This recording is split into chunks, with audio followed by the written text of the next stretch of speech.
You have to choose between 20 push-ups or riding Onizuka to stream. Sorry, really, you put yourself in this situation. I would say go for Onizuka. I just got out of the bath and I don't want to get sweaty immediately. But I am at your mercy. So I'm actually feeling pretty good today. Rare, right? I feel awake. What's the word here? Apparently not that awake. Hold on. Onizuka. I'm down here. What's the wake? Not vivid, but lucid. Lucid. I feel awake, lucid, and productive. And clean, too. Okay, so I think last time we left off, Angie was lost. But the party's apparently continuing on without her. Kind of. And here is your usual. One usual. Coming them right up. Guess before we start, I gotta do my usual. Usually clean when you get out of the bath. Not always. Usually. Usually is the correct word there. Sometimes you don't feel like washing your hair. But I did. I washed everything. Did not get behind my ears, but oh well. Okay. Now it's my turn to think of a question. Okay, so you have a third of a cake, a quarter of a cake, and a fifth of a cake, all on a plate. It takes 30 minutes to eat one whole cake, so how much is left on the plate when you finished eating? None, it's a trick question. I've heard this one. At the moment.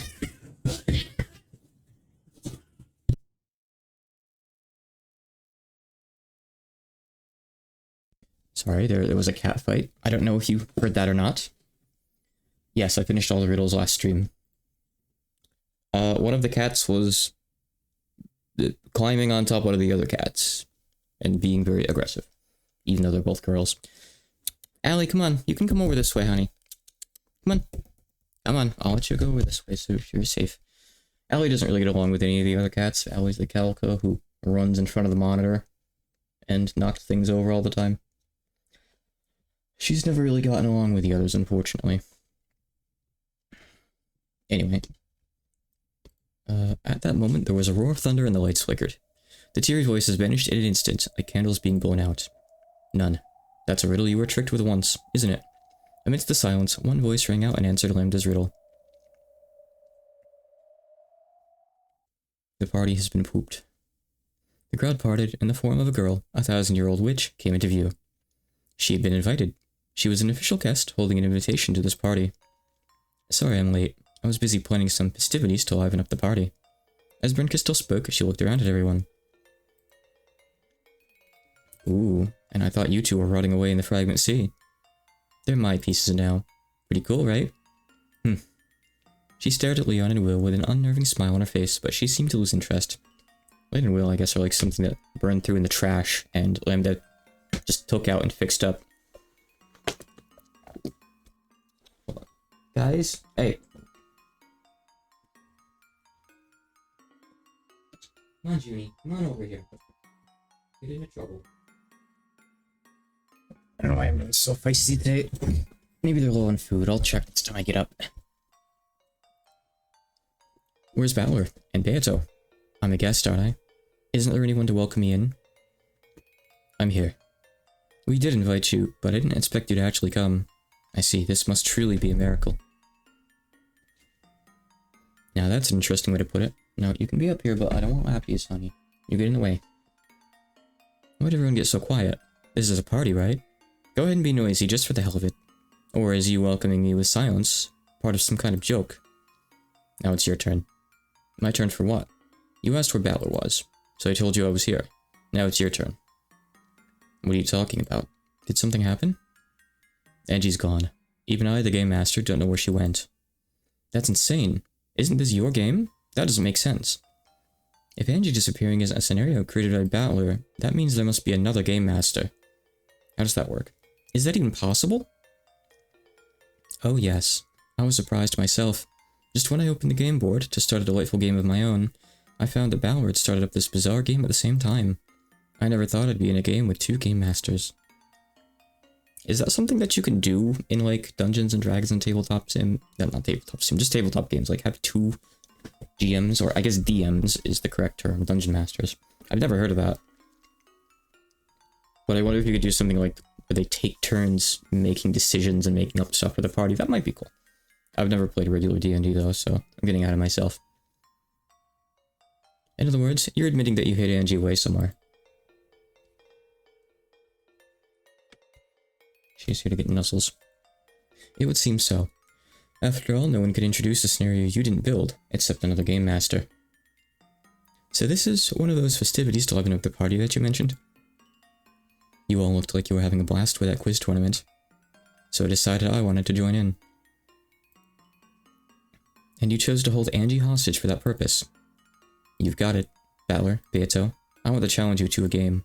You cannot refuse. Not if you treasure Angie's little sister, that is. What do you want? Lambda and I made a bet about the game between you and Beato. I must acknowledge that I've lost. At least, that I've lost to Lambda. Byrne tries to act all dry, but she's way more persistent than she looks. So you're saying you lost to me, but not to Battler and Beato. It seems as though Byrne might smile. However, she didn't. Those cold eyes spoke without words. Battler understood. He had played so many games against Beato. Those games had been a wordless message from Beato. So he knew. He understood. She wants to fight us. Is that it? She'll be a fearsome opponent. But we can't back out. I know that. We mustn't let Angie become Lady Byrne-Castill's plaything. Beato understood as well. She understood why Byrne-Castille was asking for one final battle. I never thought I'd see Byrne fighting openly like this. Do you find that funny? Why would I? Thanks. Linda Delta understood as well. Before the tale of Battler and Beato ended, before everything was locked away in the cat box, Byrne-Castille would finally move from the audience to the stage. That witch who had hidden off to the side of the stage, unwilling to come out into the light, would now show that she had the courage to step forward onto the stage herself. On the stage itself. As a friend, in quotes, Linda Delta showed that she understood Byrne-Castille's human emotions, which had given her this courage. Is there anything I can do? Please act as an observer for my game. Sure, if you promise that you'll release Angie if we take part in your game, that is. Of course. Without such a promise, we are obligated to go along with this farce in any way. You may not owe me anything, but you'll never see Angie again. In that case, you can enjoy being branded as a loser for the next few centuries. Beato, don't provoke her. This isn't a fight we can back down from. Indeed. I mean, if she's not giving Angie back, then yeah, you could, I think.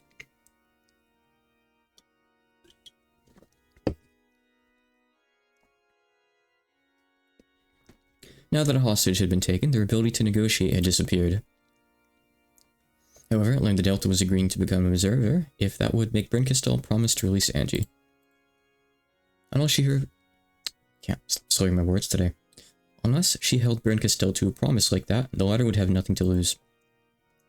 To make this final fight, Byrne-Castille wanted a proper one, and the Delta made her agree to this. Of course, Lambda. I promise. When the game ends, I'll release Angie. Don't make a fool of me, okay? When I get shamed, I never let go of the one who did it until they regret it. Lambda Delta spoke in a soft, threatening tone. However, Byrne-Castille laughed lightly as though the look on Lambda Delta's face was merely cute. I swear it. I swear it on our friendship. Woo. Lambda Delta whistled and grinned. Apparently this was the most reliable oath Byrne-Castille could utter. Okay. Lambda Delta nodded, looked between Battler and Byrne-Castille, and spoke. By the name of Lambda Delta, witch of certainty, I accept the role of observer for your fight. Battler, Beato, you have no objections, right? Battler and Beato nodded at each other, then nodded at Lambda Delta to show their determination. I'm so glad. We finally get to fight each other. I had a feeling I'd end up fighting you sooner or later. Since when? I'm not sure. It might have been before I even learned your name. Battler vaguely remembered her speaking to him somewhere in an unconscious world he couldn't recall. At the time, it had sounded like she was giving him advice for his fight with Beato. This did happen. But thinking back on it, there was a bit more to it than that. She might have been a cat fighting from the sidelines, too scared to go out into the bright sunlight. So I had a vague premonition that, eventually, we would stand opposed to each other on the game board in some way. She was also one of the players. Now, at the very end, as the game board is being put away, she's finally found the courage to step up onto the stage. I'd like to accept your brave challenge, in the name of that courageous girl who was once your piece. I forced Erica to fight a duel. I wanted to win, and even more strongly, I didn't want to lose. The fear of possibly tasting defeat tormented me, and thinking back on it, I envied you two back then. Erica was a great piece of yours, and my rival. I won't forgive you for abandoning her in the end and burying her in the depths of oblivion. Do we really have to put it like that? You could, package it up a bit more neatly. Just what do you want me to do? Apologize to Erica? Save Erica from the depths of oblivion, and invite her to this party. Save Erica? I feel the same as Battler. She was a piece who stood in opposition to us, but she was only faithfully fulfilling her role. There could be no game without a rival. She remains our enemy, but she's also an important friend to us. I don't think Erica ever once did anything to warrant being called a friend. I think that is the last thing Erica was. Even though she made you suffer so much, have you forgotten the duct tape? We fought a fair fight. The outcome may have changed our fates, but now that we've dueled each other, we'll always be friends. You want to be their friend too, don't you, Byrne?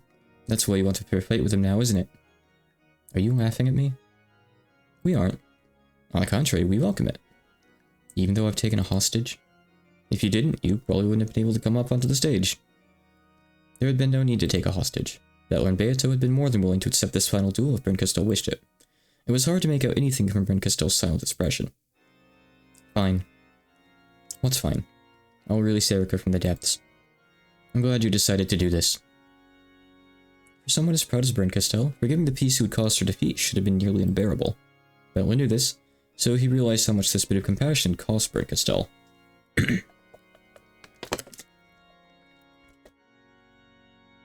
We get the follow-up where Erica gets her hands on Gorilla Glue.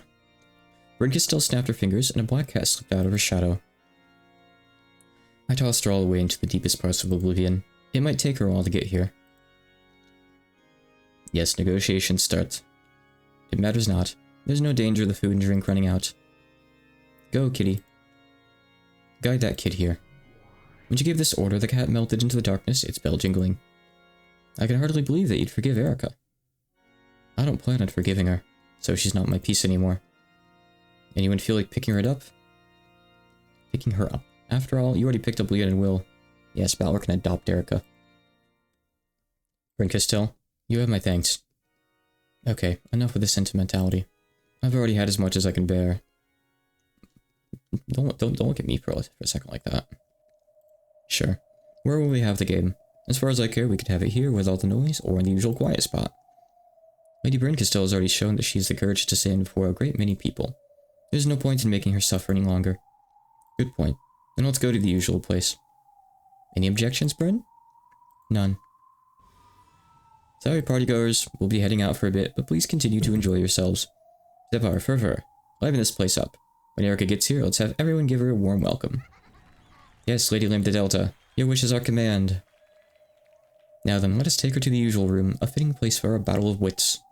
When Battler snapped his fingers, space shattered. And there was a screen transition.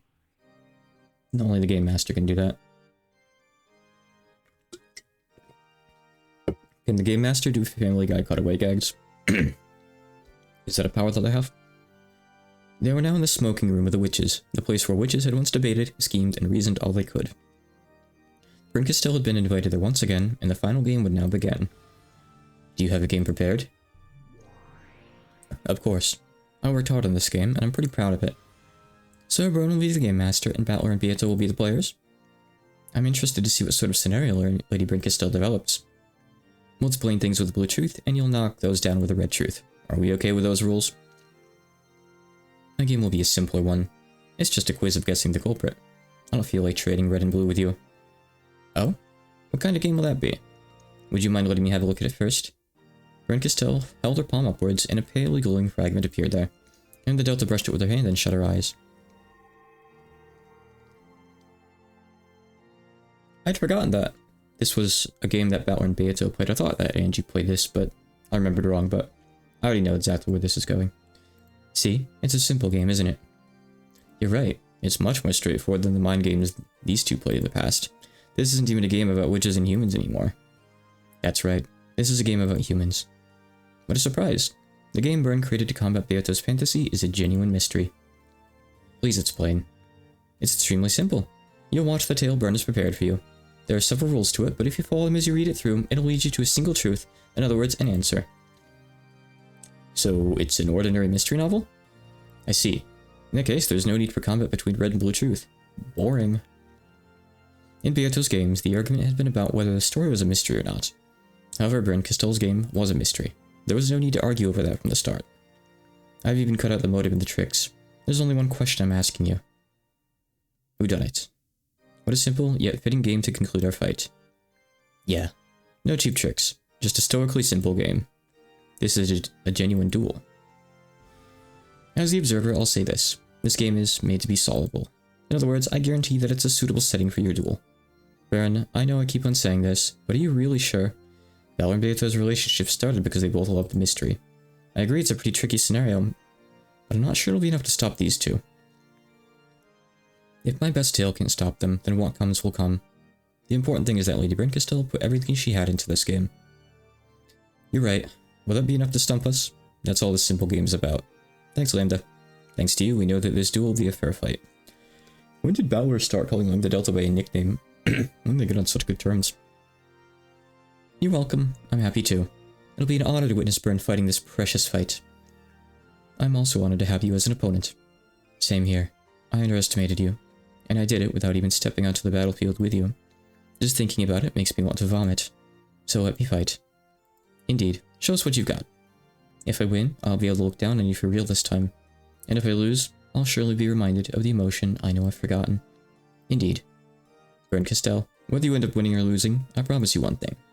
What's that? When this duel is over, we'll be friends. Enough of that, please. This sentimentality is killing me. But we've had 7... Okay, I guess you weren't really in episode 7. You've had 6 whole games to become a bit less naive. But, nope. Lambda clapped her hands. A pleasant sound rang out. Will you be the reader, Byrne? Or shall I do that? I don't need a reader. Huh? A reader Miko can use her voice, her own voice, to embellish or distort the tale. Even if there was no cheap trickery in my game, by having a reader, any amount of trickery could be added. Yes, that is true. That's another of the Game Master's privileges. I want to have a straightforward duel with you, so I don't need a reader. You can read this tale with your own eyes and ears. Are you sure? That means you've lost almost all of your advantages. Understood. You don't need a reader. We'll read the tale ourselves. If there's no reader, does that mean there will be absolutely no falsehoods contained in the narrated text?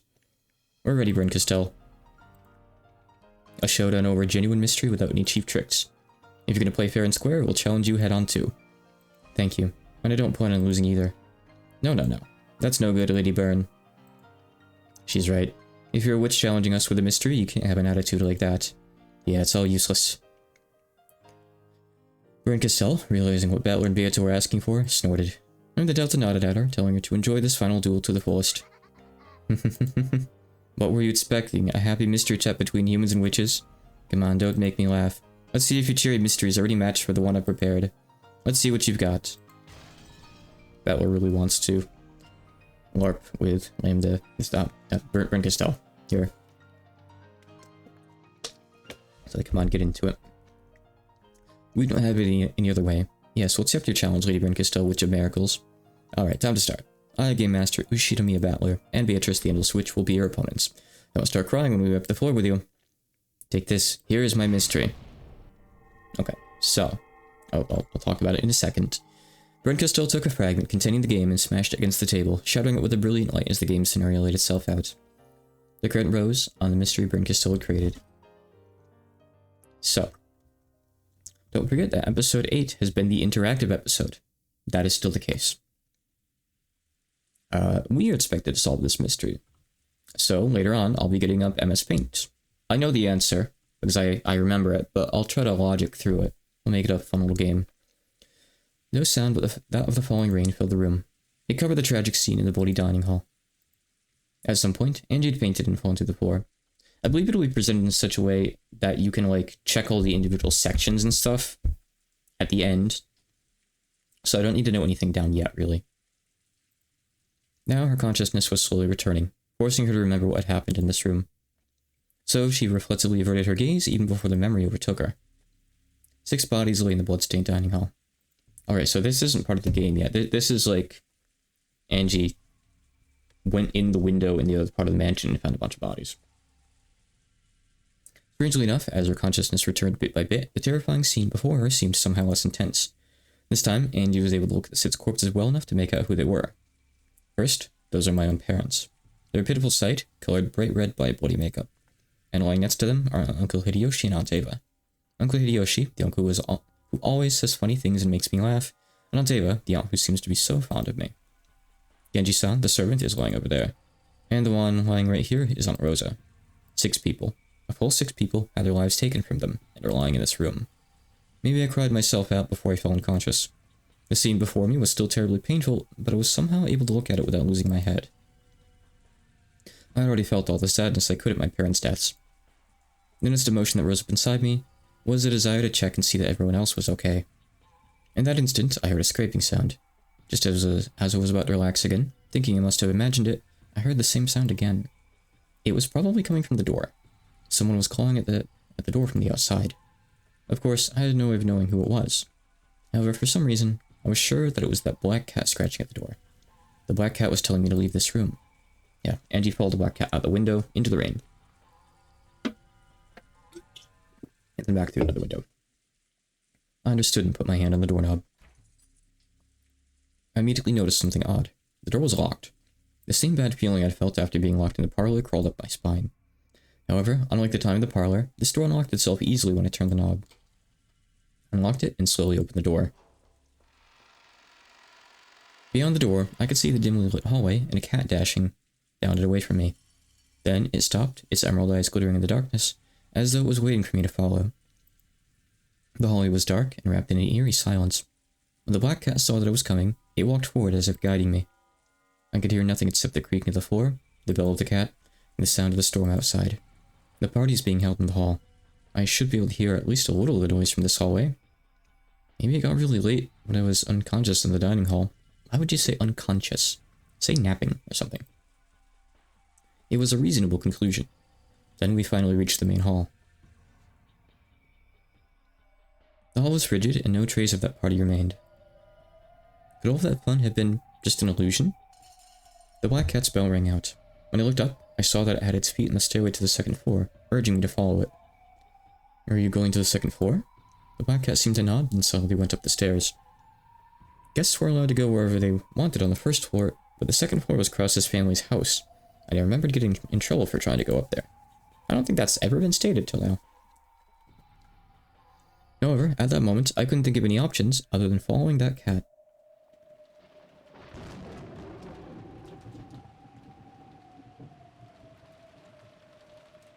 Come on, honey. I walked along the dark hallway with the black cat. Eventually, we reached one of the doors. The black cat scratched at the door, then turned to look at me. It must have been telling me to open it. Okay, I'll open it for you. I put my hand on the doorknob and felt the resistance of the lock again. This door's locked. I turned around to tell the cat this, but inexplicably, a single key lay right in front of the cat. Angie picked it up and stuck it in the keyhole. As she did, she finally noticed something strange with her fingertips. Blood. Somehow, Angie's fingertips had been stained red with blood. She let out a short cry, and the key slipped out and fell to the ground. She finally realized, in the darkness, she hadn't noticed before. The black cat's key was covered with blood. The emotions that had gone numb in Angie sprang back. A terrified scream rang out through the dark hallway. Even so, Angie would eventually open that door. That door led to Natsuhi's room. Natsuhi's room was a terrible mess. Blankets and sheets were torn. Cosmetics and books lay all over the place, as though a typhoon had just ripped through it. And there were corpses. Krause and Natsuhi's corpses lay sprawled on the floor. Very shortly, Angie will step into this room. She will then scream in terror once more. And it isn't limited to the dining hall in Natsuhi's room. In the stormy rose garden, Shannon's tragic corpse lies exposed. Partway down the path to the rose garden is Jessica's corpse. When Angie finds that, she'll probably dash crying and screaming into the guest house. And death awaits her inside the guest house as well. Just inside the front door is Najo's corpse. In the servant room nearby, even Goda and Kubusawa lie dead. The total number of corpses is 13. A full 13 corpses are waiting for Angie. They wait in the mansion and the guest house on this desolate Rakanjima. For Angie, exposed to the wind and rain and tormented by thunder, to find them. The scavenger hunt. Find my pages.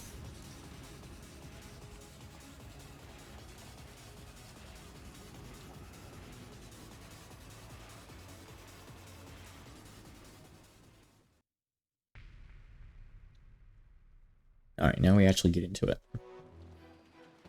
So we'll be able to review all of these afterwards, but they're going to go through them individually first. Let's save here, even though it doesn't really matter yet.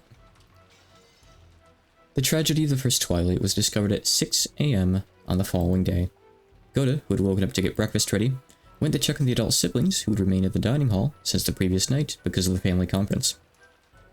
Tell us about when you discovered the crime. The dining hall was locked up, so purple is just like a witness statement, basically. These are the things that you need to pay attention to and weigh against each other. So, you know, sure. I'll make notes of these now, actually. I'll make notes of these right now. Let me see here.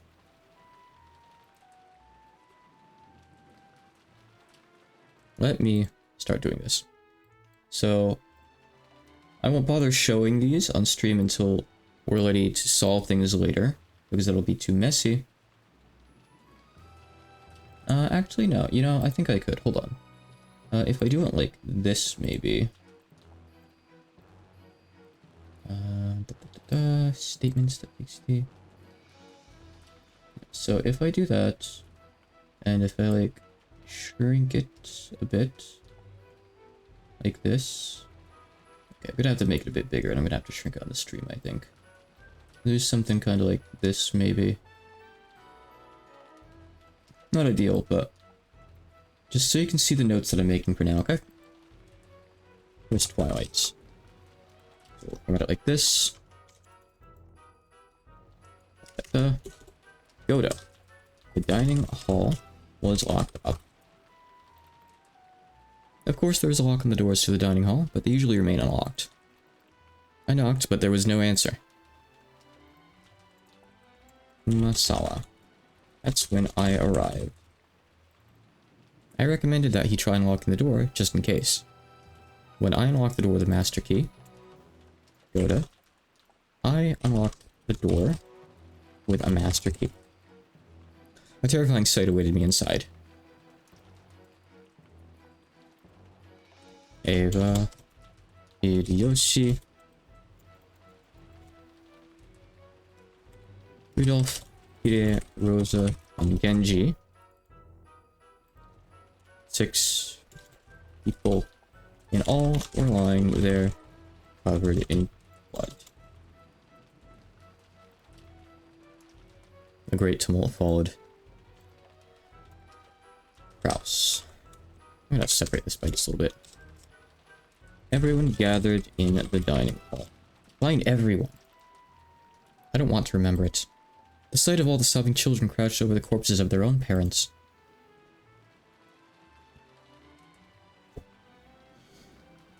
That's a bit better. There was a chance they might have been alive still. Everyone was shaken desperately. But it was no use. Each of the children confirmed the deaths of their own parents.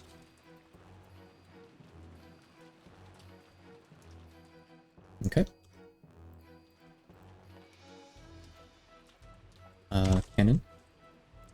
Dr. Nanjo and I confirmed that Genji was dead. I'm just getting rid of the honorifics in this just for simplicity, brevity. Such a gruesome way to be killed. Nanjo. No one is going to mistakenly confirm a death, even those other than myself. No one can make a mistake. Got it. Wink wink. Maria says, it looks like all the victims died instantly. So because this isn't purple, this is all we need to worry about. We don't need to worry about the looks like. Maria is saying that all the victims died instantly. Hehehehe. Kraus. After inspecting, that's long, the interior of the dining hall, we determined that all of the doors and windows had been locked, making it a closed room. My first time doing this, by the way, I used some incorrect logic and I came to the wrong conclusion, and I think I did end up having to Google the answer because I was totally stumped. So I failed this puzzle my first time playing it, like, blind. This time I know the answer, and I guess technically I can kind of work backwards, which is cheating, but you don't just forget the answer to this. Battler says, and nothing suspicious was found inside the dining hall. And of course, anyone who does know the answer, keep Keep it to yourself. Keep quiet. Let's have some fun with it. George, there was no one hiding in the dining hall either. We'll go into some rules about how this works later on, by the way. Like, I'm noting down the statements now. Not everyone is necessarily telling the truth. I forget the exact rules, but that's going to be talked about after we have all the facts present. Naturally. All of us are here right now. Now it says it's clear that no one is hiding. Okay. But Dad, if that's true, it doesn't make sense. 6 people were killed and the dining hall is a closed room. How could someone have killed them and escaped? I'd rather not think of it, but perhaps the servants with their master keys are the most suspicious. They killed the 6, then left and locked the door with their master keys. It is a logical theory. Eek! That's absurd! Since there was no chance of the culprit hiding inside the dining hall, it made sense to assume that the culprit locked the door after committing the murder and exiting the room. It was only natural that the servants, with their master keys, would fall under suspicion. And, sadly enough, none of the servants had an alibi. And again, it wasn't only the servants. Everyone else liked an alibi as well. Well, shit. Is there any way... Okay, now we're going to the meta world. Is there any way to lock up from the outside without a master key? No, there isn't. That's not enough. I'll say it with a red truth. Okay, let's see. Red roots. All doors can only be locked or unlocked with a master key. Of course, it is possible to lock or unlock the doors from inside the room, even without a master key. Let me talk about the outside. There you have it. Any other questions? Shouldn't there be keys to each individual room in addition to the master keys? Normally, those would exist. However, they make the game more complicated, so I've eliminated them. Red truth. We'll consider master keys to be the only keys that exist. There are no pianos left in the mansion now. In other words, all the locks that appear in this game can only be locked or unlocked by master keys. That's what it means. It really is a simple game. In that case, we should now check the number of master keys and who holds them. There are 5 master keys total. 1 is held by each of the 5 servants. Oh, that's somewhat readable on stream. Looks like it is actually. Cool. The keys will be managed in a special way. Servants keep master keys on their person at all times, so it is impossible for them to be stolen, handed over, or used by any human other than themselves. So even if you kill a servant, you can't take their key. What the heck? Now they're sounding less like keys and more like a fingerprinting system. That's an interesting metaphor. In other words, in the world of this game, it isn't the master keys, but the 5 servants themselves that can lock or unlock doors. Okay. We tried to retrieve Genji-san's master key, but had no luck. They guard against trouble later on. That's what he says. We destroyed Genji's master key. What do you mean you had no luck, so you destroyed it? It doesn't matter. This was the crime of the first Twilight. The scene was the locked, closed room of the dining hall. None of the servants holding master keys have alibis. Then again, no one else has an alibi either. So since we don't have clear rules right now, we don't, anyone could have done it. Everyone could have done it. Everyone could be lying at the same time. It could be like that one Sherlock Holmes story. Like that one funny one. Second Twilight. Okay. Oh, I should list the casualties here too. Let's see. We have Ava, Hideyoshi. Go to read and then we're not intended to solve it. I mean, I don't know anything about it. Is it in the public domain though? Because you can't just read an entire book on stream unless it's in the public domain, or they give permission or something somewhere. Rudolph, Hide, Rosa, Genji. Second Twilight. Everyone returned to the parlor to discuss what should be done next. I'll consider that at one point. That might be cool. I'm not too familiar with the mysteries, so I'd probably make a fool of myself. But it could be interesting, yeah, maybe. The phones were out, so they couldn't contact the police. Was the mysterious culprit hiding away somewhere, planning to attack the next victim at this very moment? Was the culprit in here with them, mentally sticking out the tongue and tasting the next prey? None of them had alibis, and any one of them could have been a culprit.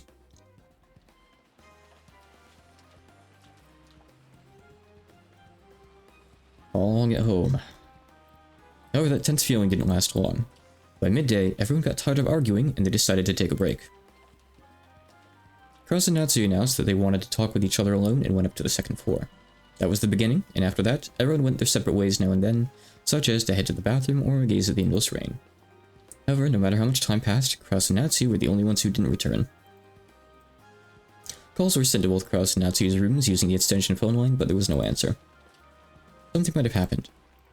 Well, I guess we'll just preemptively put him on the list. Everyone headed Krause's and Natsu's rooms together, and in Natsu's room, they found Krause and Natsu lying sprawled on the floor. Oh, it's not the public domain. A shame. I can look into it, but it's probably not viable then. Okay. Let's see. Separate the statements by just a hair here. Like formatting stuff cleanly. 2046. It's a little while off. Dota says... Gata says... It says, Madam's room was locked. It's just like the dining hall. Shen says, after getting everyone's permission, I unlocked the door. So Shannon unlocked the door here. Canon speaks. Canon says, Krause and Natsuki lay sprawled on the floor inside the room. Dr. Nanjo checked their pulse. Valor talks. Dr. Nanjo checked their pulse. Then he announced that 2 of them had died instantly. Since I'm sure it's pissing people off, let me just add all these to like the Notepad++ dictionary real quick, so it stops marking them as red. Names are not the same as red truth after all.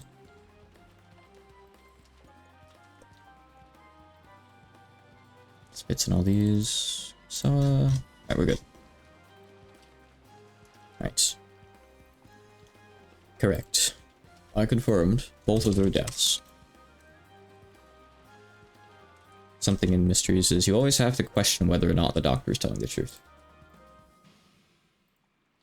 There can be no doubt that they died instantly.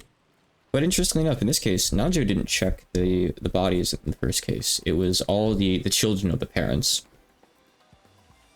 So it's not as if this could be like a consistent Nanjo was lying sort of thing, really. I searched all over the room looking for a clue. In the end, Jessica says, I found that the windows and doors had all been locked, making it a closed room. I'm gonna separate this because this is like past the body inspection, and this is like the scene investigation. Kumasawa, another closed room. These servants saw a master key, so be suspected again. But have no fear. After Madame began to suspect us, we started keeping an eye on each other. All of us servants, and it says, all of us servants were together the whole time. All the servants did it. Canon says, all of us servants can prove an alibi for all of the other servants. Okay. Now that's interesting. So you're saying that this closed room is even more complete. In the case of the first closed room, no one had an alibi. So for this closed room, all of them have alibis. In this world, the servants themselves become living master keys. Since those servants have perfect alibis, it was impossible to lock Natsuki's room. We decided to preserve the crime scene as it was. We put packing tape all over the outside of the doors and windows, sealing them. Okay. Where'd you get that idea from? A book?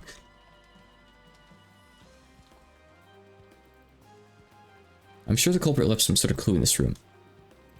Jessica says, we made sure that no one would be able to enter or leave until the police arrived. Then we did the same to the dining hall. We also sealed the dining hall in the same way. We reached the conclusion that the entire mansion itself should be preserved. We also dealt. We also sealed the mansion itself. So every single door and window. And all of us took refuge in the guest house. We sealed the chimney with packing tape.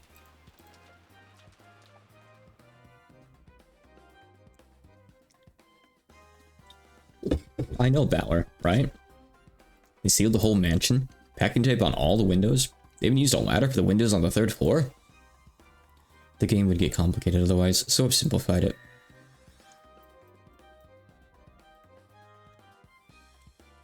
All of the windows had steel bars on them, so it's impossible to enter or leave by them. Okay, good.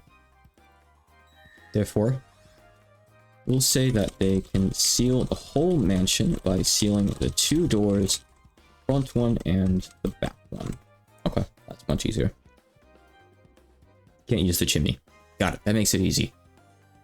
What do you think? Actually, killing the 2 people in a Nazi's room would be easy. Someone just had to knock and get them to open the door. However, they couldn't lock it afterwards. Only the servants can lock doors. But all the servants have alibis. Unless the servants are all in it together. More importantly, the first Twilight has to be suspicious. If you're going with a theory that the locks were tampered with, that's just against the spirit of mystery. You think that one of the 6 who died in the dining hall was actually alive and committed the crime? Locks that aren't in use by the mansion anymore? What are you talking about? I don't know what you're talking about there.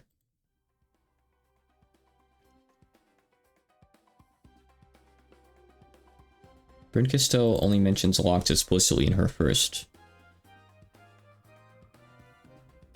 her first red truth here. You think that one of the 6 who died in the dining hall was actually alive and committed the crime? Oh, Ellie's gone. It's because of Erica. I can't help but be suspicious when people were examining corpses. It's a good attitude to have. So you think that one of the first 6 victims was alive? Yeah. And afterwards, they killed Kraus and Natsuhi. Then they locked the door from the inside, hid inside the room, and found a good chance to escape. That theory does make logical sense. I'll say it in red. The culprits of the first Twilight really did kill 6 people. Then I'll take a shot with a blue truth. Here's the true nature of this closed room. Let's see. Blue. The culprits locked. I probably don't need to note this down.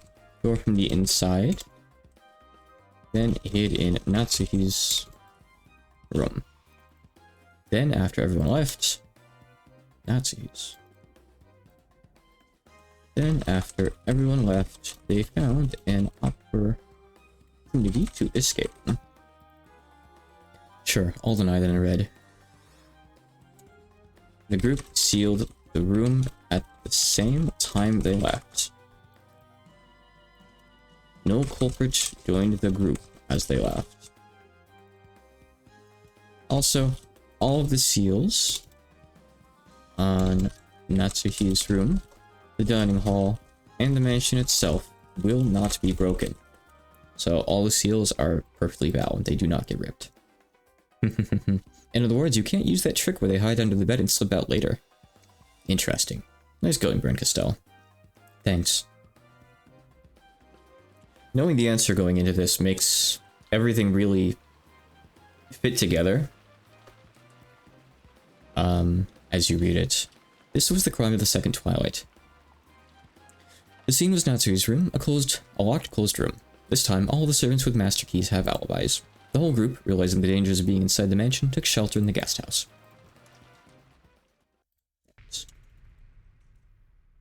Third Twilight. Wait, fourth Twilight. Okay. Oh, okay. Are we skipping one? All those who took refuge in the guest house decided to hole up in there until the typhoon passed. There, if everyone watched everyone else, they should be able to prevent further crimes both from inside and outside. However, they wouldn't be able to keep it up without any breaks until the typhoon passed. Once again, their actions left a weak point open, and they were faced with yet another tragedy. Who'd we lose? Shannon and Kenny went outside. Okay, just marking down. On an errand and still haven't come back. George Nissan got upset. Jessica says... We all went outside and looked for them. obvious who them is. I'm not gonna put that in there.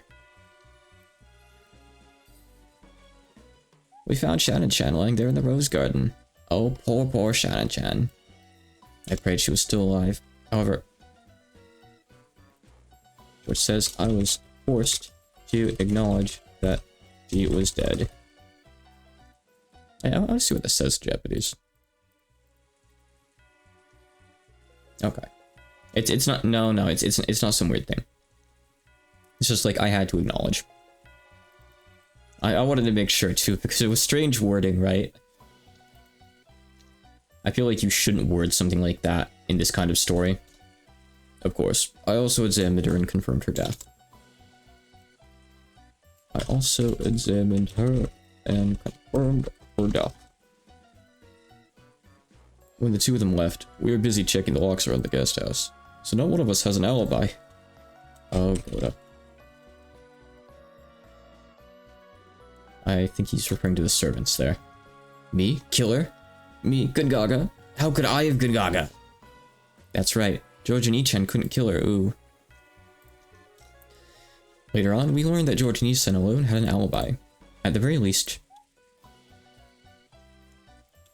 We'll make a space here. At the very least, George couldn't have possibly killed Shannon. We don't need acknowledgement, an explanation, we just go with it, I guess. So turn it around. Anyone other than George Anaki could have killed her. But what about Cannon? To prevent the culprit from using it for any mischief, we destroyed the master key Shannon had on the spot.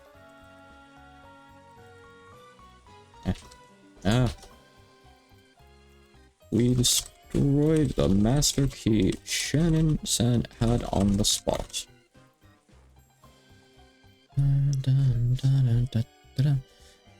Okay.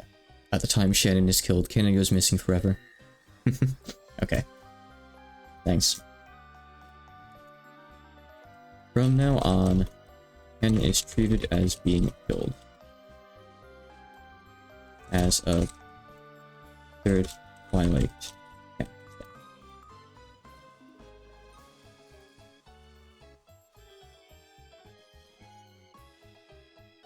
Also, Cannon's master key is treated as being destroyed. No, he was never found. You know, for obvious reasons. Well, I thought it'd be rude, so I kept quiet about it. But that's what happens when Shannon dies.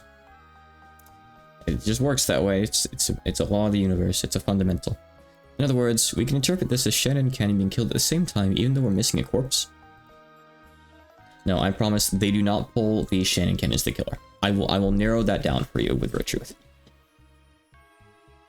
So take that out of your deduction work here. That's right. Looks like the crimes are moving along. Besides, all of the servants had alibis for each other in the second Twilight. So if Shannon and or Cannon did it, that would mean that all of the servants are in on it. Every one of them. Well, I guess besides Genji, because Genji's already dead by then, but just keep that in mind. This was the crime of the fourth Twilight. The scene was the Rose Garden. There were no locks or doors. It wasn't a closed room, so the master keys were no longer a factor. Then the pace of the crimes began to accelerate. But what about the third Twilight? I think they'll go into the number of culprits at the end. That's what I'm waiting for before I go into this too in depth. So for now, just take notes on the purple text and the red text, basically. Fifth, sixth Twilights. Everyone took shelter in the guest house. We don't even know. I think they specify like how many liars and stuff there are as well. I think that's a thing that comes up later. We just don't know yet. We don't have enough info. They carefully sealed all doors and windows, locking themselves in a closed room. However, several closed room murders had already occurred.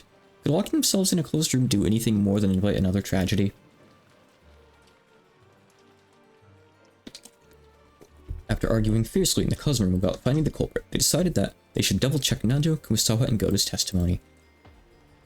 And there, they learned that a tragedy had occurred once more. Okay, let's see.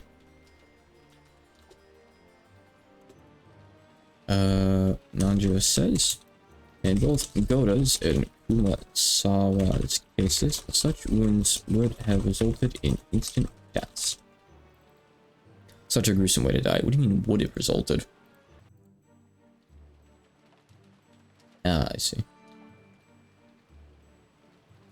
Okay, it's just a weird way of wording it. It doesn't mean anything. Go to Kumasawa. Such a gruesome way to die.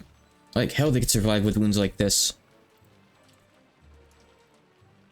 Goda and Kumasawa are both dead. Okay, yeah, we know. Well, we have been busy keeping a lookout and locking up and all that. Once again,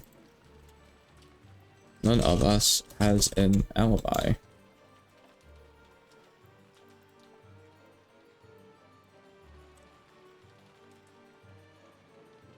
That's not true.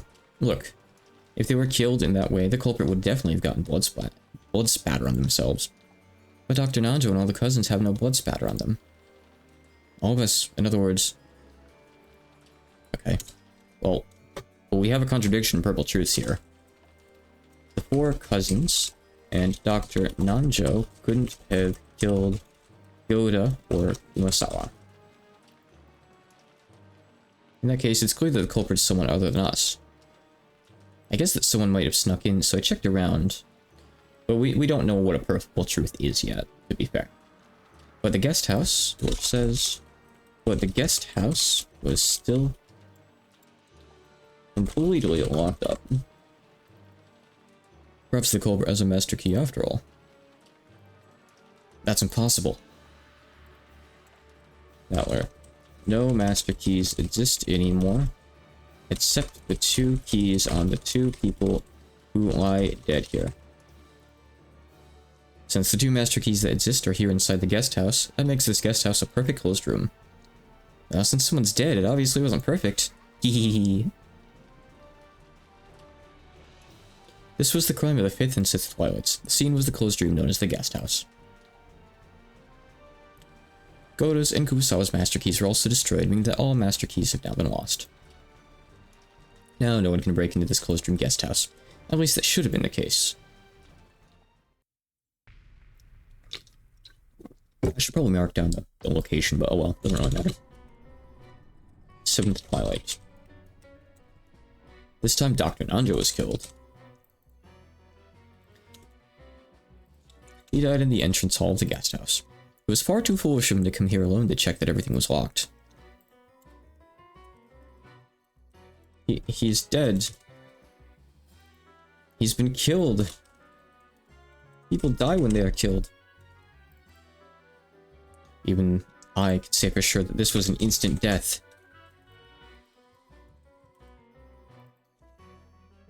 Everything is locked up perfectly. I wrote Marissa. Shit. Everything is locked up perfectly. Ah. How did it happen if this is a closed room? That means the culprit is one of us. Impossible, judging by the circumstances. Let's see. I think that might be the case. I think it might be just the cousins left. I'd have to go over everyone. But like all the parents died. Genji, Shannon, Cannon, Goda Kumasawa. Yeah. I don't think we're counting Kinzo as being here after all. He's not been mentioned, so. Yeah, I think it's just the cousins left now, actually. Moria, Battler, George, and I all couldn't have killed Dr. Nanjo. George says, in the first place, no one could kill Dr. Nanjo inside the guest house. And look at this. Simply put, this is proof. Battler says, this is proof that Dr. Nanjo didn't leave the guest house. That means no one could kill Dr. Nanjo, right? So how was he killed? No one could answer that innocent question. This was the 7th Twilight. Once again, the crime scene was the closed room known as the guest house. Various bits of evidence made this crime seem even more impossible. Then the tragedy reached the 8th Twilight, the final one. Almost ready to start reasoning. 8th Twilight. By now, it was clear that holding up wouldn't keep them safe. Jessica might have chosen anger as a way to numb her fear. She flew to the guest house in a rage, searching for the culprit that surely hid somewhere outside. George, Battler, and Maria hurriedly chased after her. Then, outside the building, they found Jessica lying on the ground. Jessica is dead. It was, as anyone could tell at a glance, a gruesome corpse. Poor Jessica-chan. She probably died instantly. Probably. So. Kawizou yeah, whatever. There's no way anyone could live through this. Thanks for clarifying, Maria. There's no way anyone could live through this. Karo? Hehehe. The three of us were together the whole time. George, Aniki, Maria, and I couldn't have killed Jessica. Yeah, three of us. The three of us couldn't have killed Jessica. As if Maria-chan could kill someone. Maria couldn't kill anyone. Hehe, thanks. George couldn't kill an adult.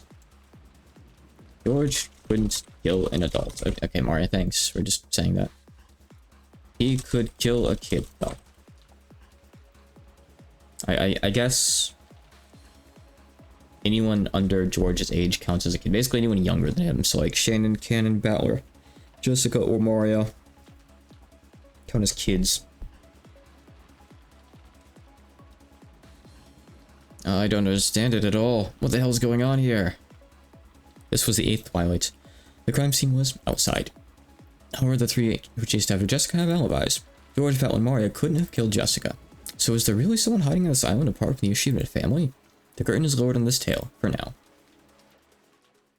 Alright. We have witness testimonies. That's all for my tale. It's pretty well made. If you had a full-on reader, it'd stand up well against Beato's games. I agree there. You did a good job. Well, the real work comes from taking this, reading it. Stop capitalized reading. I guess that's just how they do it with, like... So, they use... Well, here... That's just reading out loud. That's just a rodoku. I guess that's... Their term for reading that they insist on capitalizing. That's like a regular-ass word, by the way. And making it worthy of proper theater going. Still, I'm stumped. On the face of it, the culprit has to be some mysterious person outside the Yoshida family. Oh, here we go. Let's go up to the red truths. Let's see. Canon. It's a word. And that would be the same as acknowledging the existence of a witch. We can also suspect the existence of some accomplices aiding the culprit. I mean, Lambda did say that this is solvable. It's a mystery made to be solvable. By the way, what was that purple text all about? A new rule?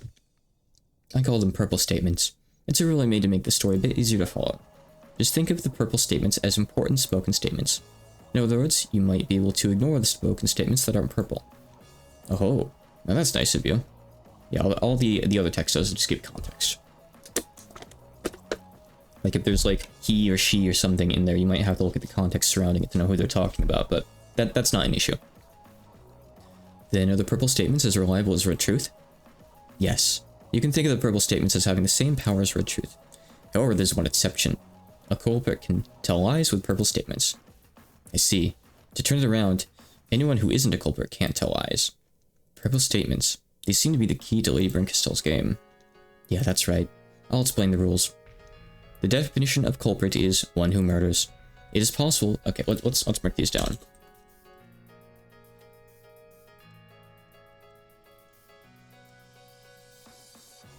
The definition... Yeah, I'll consider Tricket's logic 1 point, maybe. Of culprit is one who murders. It is possible for a culprit to lie. Doesn't mean that they have to lie every time they talk, but they can if they want. It is possible for a culprit to lie even before committing murder.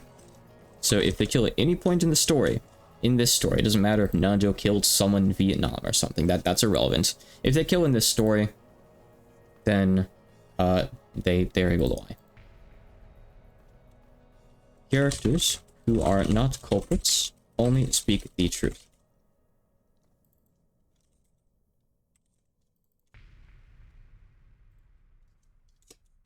characters who are not culprits may not cooperate with the culprit. So there are no accomplices besides in the event that there is multiple killers.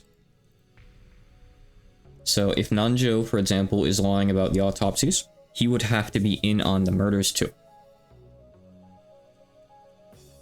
A culprit must carry out all murders directly by their own hands. So no traps or anything like that. You have to kill directly, like where the person is. Like you probably have to like stab him or strangle him yourself. Basically, you could think of it like that. A culprit must not die. A culprit must be among the characters appearing in the story. So no Kinzo. No Kinzo allowed. Purple statements are as absolute as red truths. Obviously barring the whole eye situation. However, the culprits alone may lie with purple statements. When it says the culprit, it doesn't mean necessarily singular. There may be multiple culprits. The other parts say a culprit. There's not culprits and whatnot. I feel like this was probably a poor wording on the game's part here in the translation. That's all. The definition of culprit is one who murders. Makes sense. It's possible for a culprit to lie. That seems reasonable enough too. It's possible for a culprit to lie even before committing murder. Well, no surprises there. Characters who are not culprits only speak the truth. How convenient. Characters who are not culprits may not cooperate with a culprit, right? Yeah, of course they knew the answer. Yeah, they read ahead. The answer is 8 episode 8. You find this out clearly. You have to submit an answer and the game checks it for you. And if you're wrong, you have to try again. So the culprit can't make accomplices tell lies to match their version of events. Damn, my guess was that someone manufactured an alibi to cover the culprit, but... Aw, too bad. A culprit must carry out all murders directly by their own hands. In other words, there are no remote or indirect methods of murder like traps. A culprit must not die. In other words, they can't commit murder, form a closed room, then commit suicide inside it. Doesn't that also mean that dead people can't be culprits? That's a simple yet vital piece of information. A culprit must be among the characters appearing in the story. So this isn't about some mysterious stranger who snuck onto the island. No Erika, no Kinzo. The appearing characters are the same old 17 people after Kinzo is removed. No one else appears in the story, so no one else matters. Purple statements are as absolute as red truths. However, the culprit alone may lie with purple statements. Now here's a troublesome one. It might be the heart of this game. Does that cover all of this game's basic rules? Besides that, I guess there's only the reader will tell no lies. In other words, outside of spoken statements, there are no lies, no narration. So like the regular white text or something, you know, we're not being lied to, basically. We can trust it as a mystery story. I could have added that stuff if I wanted, but it'd be a pain and make things complicated. So basically, it's not like, you know, regular Umineko where we see like magic battles happen, we have to interpret the scene. What we're seeing happen is what happens. But of course, we don't see the murders happen. We're just seeing the characters talk about the murders, so. So you willingly abandoned a witch's privileges. You seem quite confident. She probably plans to win despite that. That's all from me. I don't intend to give you any more hints or answer any more questions. As the observer, I'll proclaim this once again. I guarantee that it's possible to pinpoint the culprit with this information. We don't really need to mark down, like, who says what here. Okay, got it. I can't wait to get started. I like Mr. Goose, by the way. I played all the Danganronpa games, they're awesome. I can't believe the two of us are going to take on the same mystery together once more. Yeah, I'm looking forward to it. This is a real game between you and me. I recommend finding some paper and something to write with. That is, if you really intend to fight me. If you do get completely stuck, maybe you should listen in on Battler and Beato's reasoning. We'll have those be hints for when you get absolutely stumped and can't move forward. Still, I'd rather fight you one-on-one. If you plan to enjoy our little duel, then try defeating me by your own power alone without relying on hints. Okay, let's enjoy ourselves, shall we? Enjoy this game that I've created just for you. I forget if I had to Google the answer or if I had to use all the hints to get the answer. I don't recall, but point is, I didn't solve it on my own. The first time. Okay, so. Like I said, it's pretty cool. So let's see what we can get here. So if you want to read again, you can select the Twilights here. You can show all the rules here, which is really cool. You can check the purple by character or by chapter, which is nice. We don't really need hints. I don't really want to click hints, and you can select the culprits if you want. The menu is a bit janky because this is a visual novel engine. Okay, so when it says culprit, this again should say culprits. So like we could select as many as we want. It should say culprit in, you know, like S in parentheses. So let's go through our information here. And let's see if there's any contradictions. I think that's a good place to start, right? If we find contradictions, then that means that either one of those people is lying or both of those people are lying. Because two truth tellers could not contradict each other. That's not possible here. So let's look at stuff here. Let's look at the first Twilight. We're going to read back through this. The first Twilight. Goda and Kurosawa. Goda initially, I guess, finds the locked dining hall. Kurosawa shows up next. Goda unlocks it. The two of them enter and they find 6 corpses.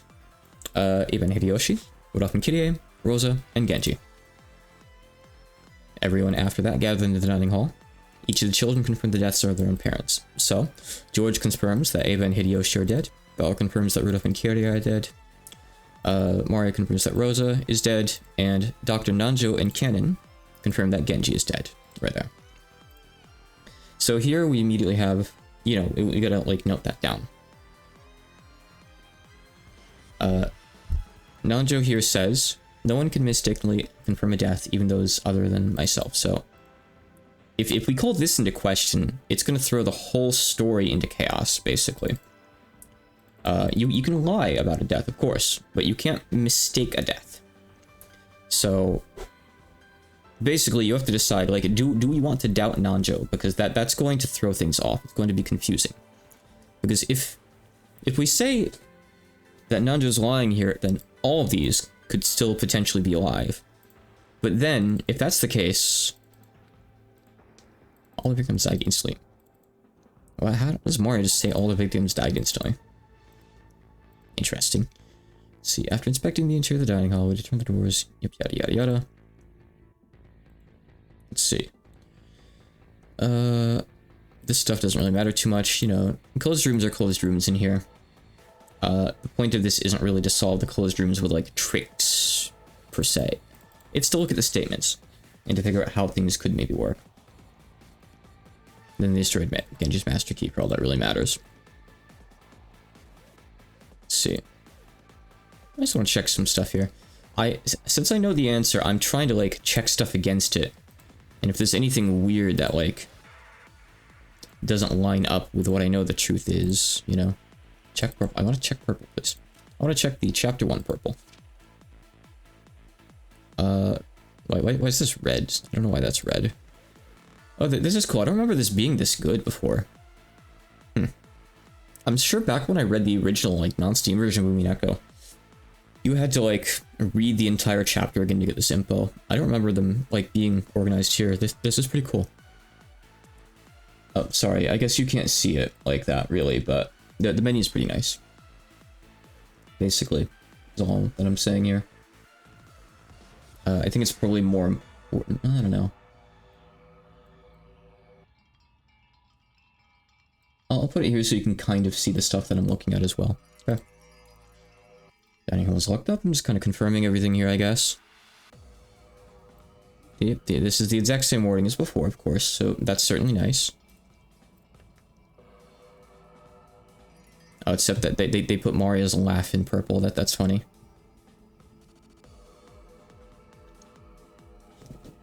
Oh, so all the victims died instantly. Okay, I understand actually, yeah. Okay, let's see. Hey, let's solve the mystery. So let's see. How can we do things here, basically? Really, I'm probably just gonna.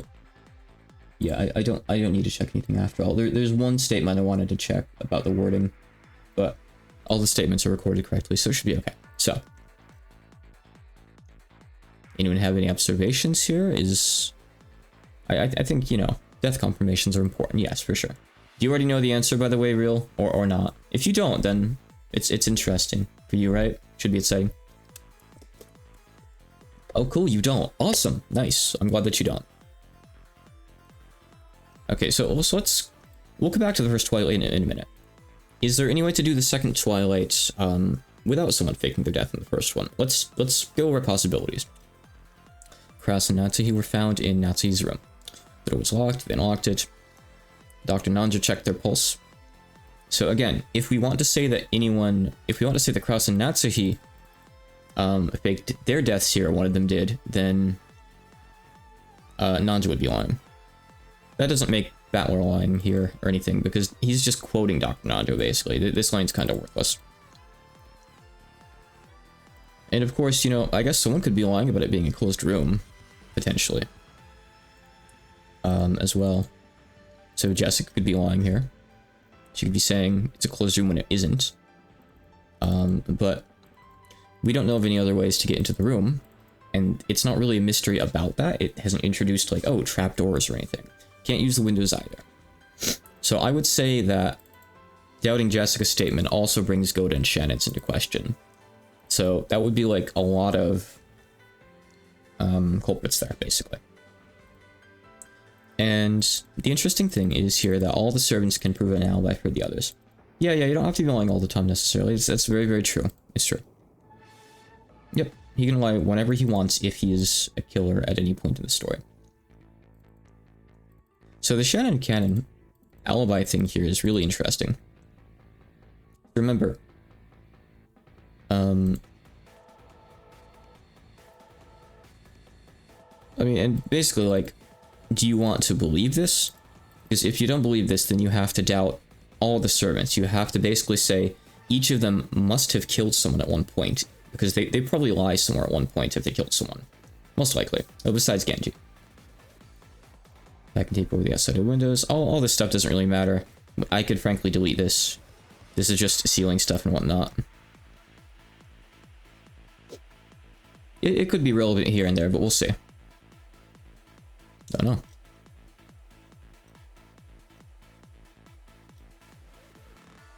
Okay, so let's skip it. I guess the second Twilight is the second and third murders. I don't know why we skipped the third or whatever. Did it say that all victims were killed by the same culprit? It did not. There may be multiple culprits.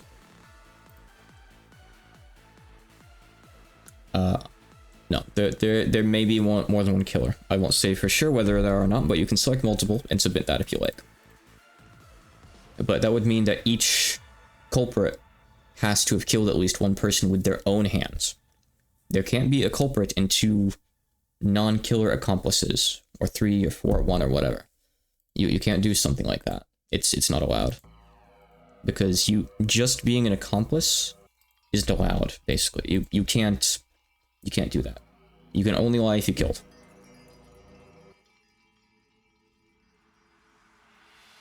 So let's see. Let's see if we can, like, find a hole somewhere in this.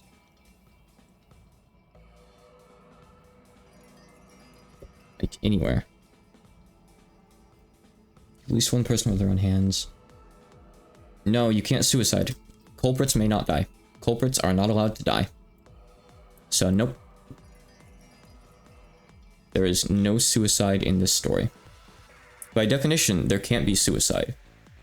Because even if someone, let's say Genji's innocent, Genji kills himself. That means Genji becomes a culprit, and culprits can't die, so we have a paradox. There are no suicides in the story, by definition. They don't work with the logic. No suicides, no traps. I guess nothing was mentioned about accidents, but there are no accidents either. I don't remember there being any accidents, so I think you can just cut those out as well. So let's see. Let's go over the fourth Twilight. They find Shannon and Cannon outside. So this is not a closed room. George, again, there's nothing weird about him being coerced to acknowledge the death here. It was mentioned that can't happen. This is just George saying, I had no choice, like, you know, to admit that she was dead. There's no wording trick in here, I will promise you on that. So both Nanjo and George make the same statement here. So you really want to look for places where people's statements align with each other, and you want to use that as either a basis for trusting or distrusting them, essentially. As well as places where statements may contradict with each other, in a way. Not one of us has an alibi. So us here would refer to the people that they know to still be alive, essentially. I think we could say that, right? So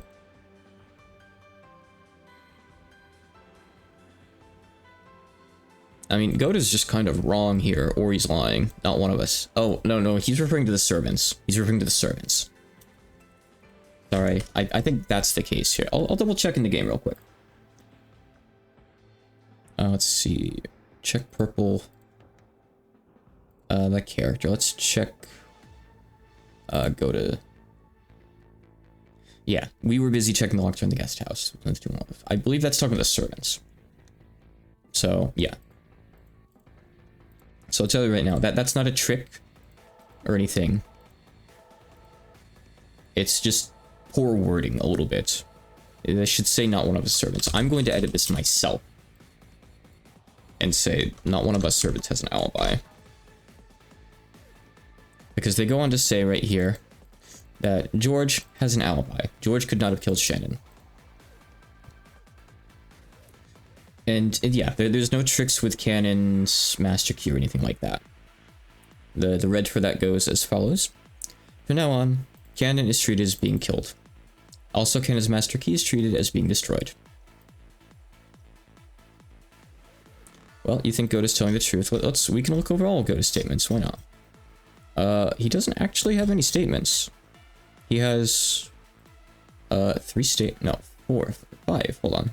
Are there that many? Did I miss some? Hold on, let me bring my sheet back up here on stream. Goda. Oh, I spelled it wrong here. I see. Again, I spelled it wrong here. Okay, there we go. Alright, now it's spelled correctly, and I can control F for Goda if I want to. Goda. Not one of us... sorry, let me go back further. Dining hall was locked up. So he says that the dining hall was locked. And whatnot. Yep. And he unlocked the door. Madame's room was locked. Shannon locked the door. But again, you know, if Goda were lying, we'd have to suspect all the culprits. And... Can we form a situation? Actually, we can't. We can't really do that because some of the culprits die later, right? So then we'd have to suspect whoever guaranteed the culprits' deaths because a culprit can't die. So I think by definition, unless we want to try to get really, really complicated here, let's see who can confirm the culprit's deaths, okay? Sorry, the servant's death. So let's go off the crazy assumption for just a second that all 4 of the surviving culprits passed the first twilight run on it. Because if this doesn't work, then we can narrow things down. So let's see. Goda and Kumasawa die here. Let's see. Nanjo says instant death, so he is confirming their deaths. Jessica is also confirming their deaths. So in this case, there are 6 killers. Remember, everyone here has to kill someone with their own hands at one point during the story.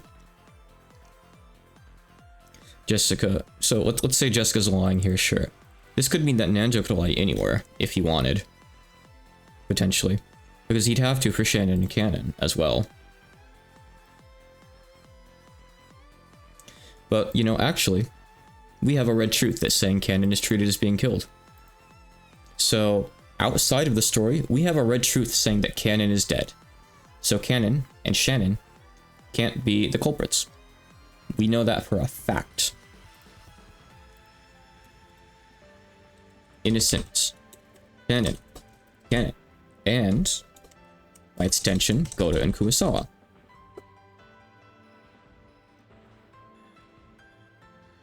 We can't say anything about Genji right now, of course. But, because the servants have alibis for each other, and we know these 2 are safe, Goda and Kumasawa are always safe. Also safe. So, we can work off that. everything that these 4 characters say in the story is truth. So that's good. So Shannon is correct here. I can elevate this to a red truth, okay? I'm going to elevate this to a red truth, essentially. Canon here too. So Genji is not a culprit. Genji really is dead here, so he can't be a culprit. Let's go over everything else here. Canon, let's see. It says that Kraus and Natsu lay sprawled on the floor. That's a useless statement. It doesn't say that they're dead. Let's see. So do we have a way to say that Nanjo's innocent, by the way? With what we have. Let's see here. Can we say that Nanjo's innocent somehow? With what we have. No one will mistake death. That doesn't really matter. Oh, here you go. Dr. Nanjo and I confirmed that Genji was dead. I'm not sure that... Yeah, so... If canon says that Dr. Nanjo confirmed that Genji was dead with him, he's essentially speaking for him as like a fact. He's not saying Dr. Nanjo said he was dead. He is stating Dr. Nanjo confirmed he was dead. I will use my meta authority as knowing the answer to say, even though the wording is a bit vague, that Nanjo... Oops, I didn't mean to put him there. Nanjo is not the culprit. Yep, it only confirms Genji's death. Actually, no, because Nanjo is... We know Nanjo's innocent now. So every time Dr. Nanjo confirms a death, we can take those suspects off the list, right?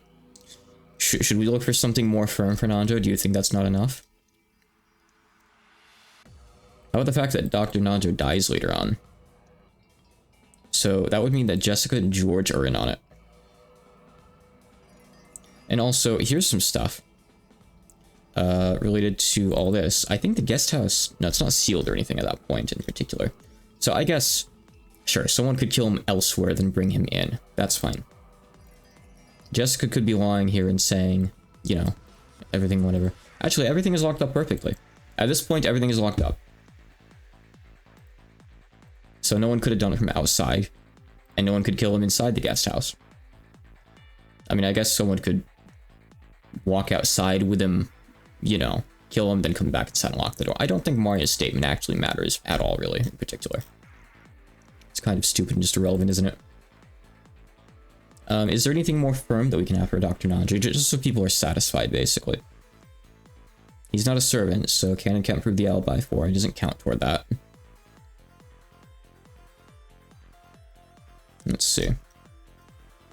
Because being able to take Nanjo off the suspect list is huge, of course. Still confirm a death, whatnot. I don't know if there's anything besides this statement that canon made. But like I said, I'm going to say that that statement is enough. Nanjo is safe. So let's go through some things here. Closing statements about death. Yep, they're very important. Those are 2 things that you should be looking for, yes. Okay, so I'm going to go through and I'm going to elevate the statements from those characters to red truth. Okay.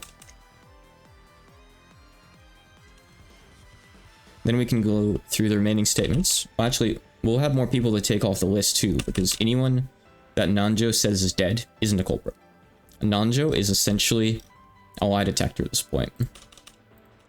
If he says someone is innocent by saying that they're dead, then they're innocent.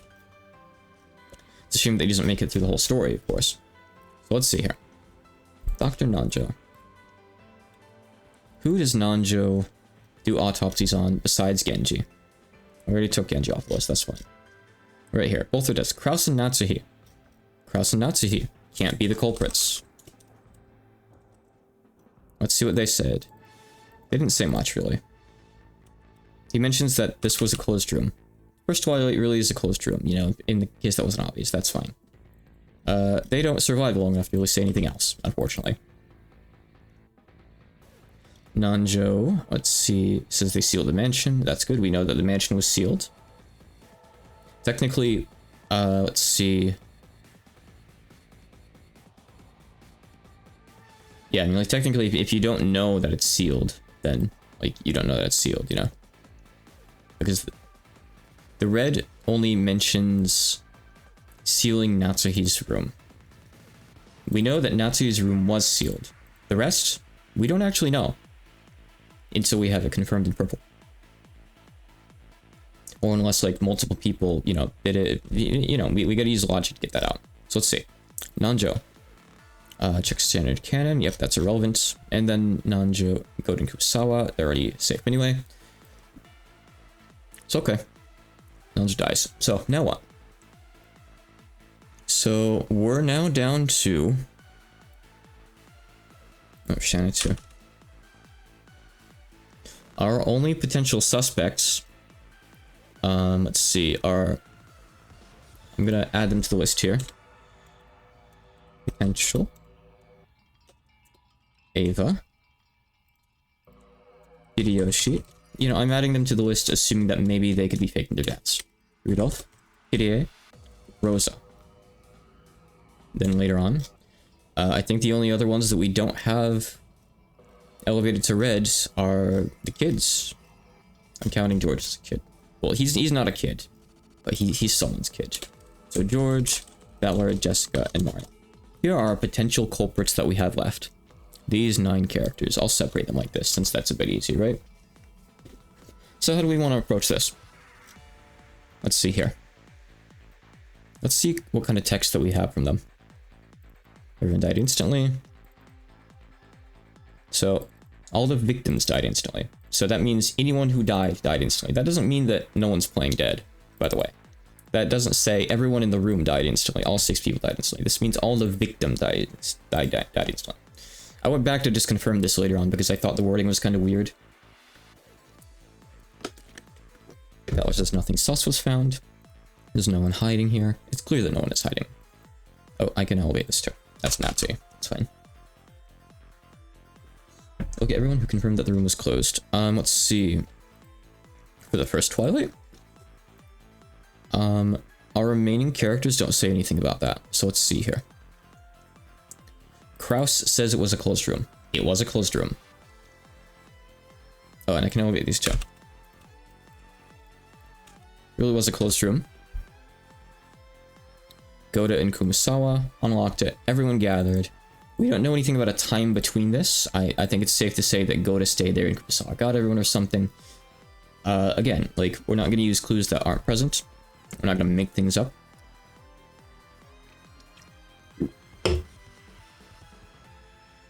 So, it was a closed room. It really was.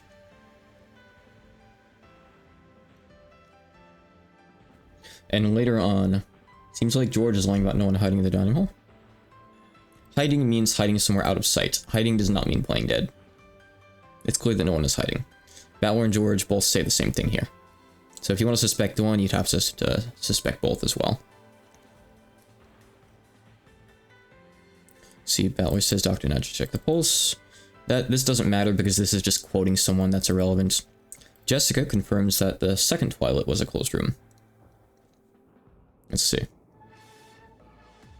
And she is the one who confirms that it was sealed afterwards. So, for example, like if there was a culprit in there, they wouldn't be able to make it out afterwards. Maria actually says the same thing too. Battler says that after that they sealed the dining hall too. So, that's where we see that the dining hall is sealed. Okay, fourth Twilights. I feel like there's probably less here, but let's see. Jessica's the only one vouching for George here. Everyone went outside. Yep, yada yada yada, whatever. George confirms Shannon's death. Okay. I don't think that matters. Like, if he's telling the truth, that's okay. If he's lying, that's fine too. You know, we know that Shannon's really dead, but it doesn't matter what George says about that, if George is potentially sus. Let's see. We have something kind of weird here. None of us has an alibi. But then Jessica says the 4 cousins and Dr. Najo couldn't have killed Goto or Kumasawa. None of us has an alibi. None of us could have done it. That seems kind of like a direct contradiction to me. That's strange. Guest house was still locked up, so no one from the outside, you know, we know that's... Well, Okay, so anyway, let's see. Master keys don't really matter. They can't use the master keys anyway, so we could even just delete this from the document and it wouldn't matter, honestly. Then we just have the 4 keys left at the end. So what do we want to try to narrow down here? Or do we want to try to use... I mean, I think we can probably proceed, honestly, and use this contradiction here. This is incredibly sus. This doesn't make sense. They are contradicting each other here directly. I don't think I'm wrong on that. Let's see the exact text in game again. 5th sits Twilight. 2 corpses. Judging by these wounds, Goten and Kurosawa-san died instantly. Red truth. Goten and Kurosawa-san are both dead. Potentially sus, we don't know. Alibis. None of us has an alibi.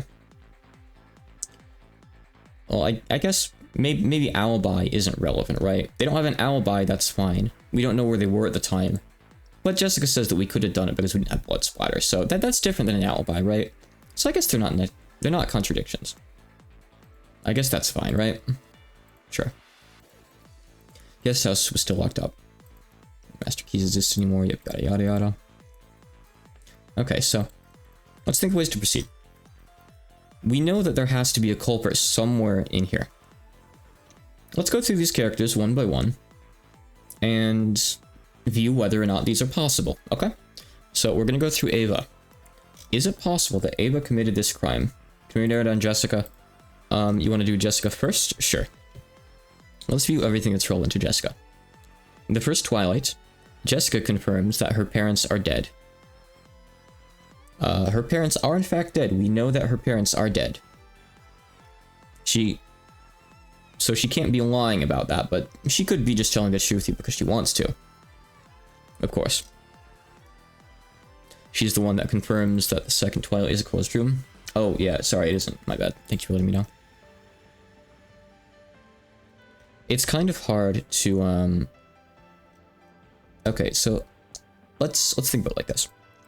Could Jessica have committed this crime alone? Would she need someone else? And who could she have gotten to help her?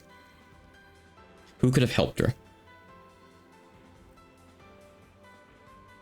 Now, obviously, well, I'm not actually gonna say anything there. Let's see. Could Jessica have done the first murder?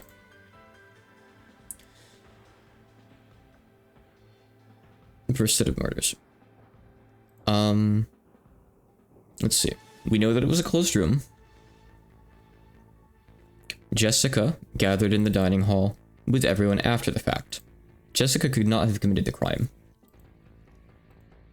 So that would mean that if Jessica is a killer, she has to commit a crime later, and that someone else would have had to commit the first Twilight. So let's say the person X did the first Twilight, that they're working with Jessica or something. Could Jessica have done the second Twilight?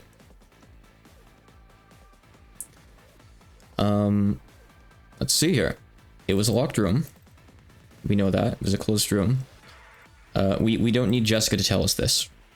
Windows are not viable to begin with, so we can cut that out. We know that the room was locked. Shannon locked the door. All this stuff here is truth. So, since they didn't find Jessica inside the room, Jessica couldn't have committed the second Twilight. That's not possible. What about the fourth Twilight? This one's kind of broad because there's no closed room. Shannon kind of are just dead outside. They look outside to look for them. So, let's see. I don't really know what we could glean from this, honestly. Fifth sits Twilights. Let's say that Jessica could have potentially done this, right? Butler's statement doesn't contradict that. George's statement doesn't contradict it. So, sure. If George and Jessica are the culprits, George's alibi is fake. Jessica's covering for him. Okay, well, let's move on and examine the fifth and sixth Twilights. Then we'll go back and see if George could have done the other Twilights too. Maybe he's the one who did the previous murders that Jessica couldn't have. Fifth and sixth Twilights. So, we go to Kurosawa die. This was inside the guest house. According to George. George says that the guest house was functionally a closed room. So no one did it from outside. You know, of course there's different rooms in the guest house and stuff, but we don't know anything about locks and anything in there. Let's say every lock in the guest house is open. It's just, you can't get in or out of the guest house. So let's see. Could Jessica have done this? Alice says none of us have an alibi. Jessica says that none of them could have done it, so if that's a lie, or even if George is lying here, and it's not locked up. So sure, Jessica and or George, together or separate, could have done these Twilights. And I think basically things get more and more vague as we move on, because we don't know anything about these 4 characters. We don't know anything about them yet. They have some interesting things here. When was the guest house locked up?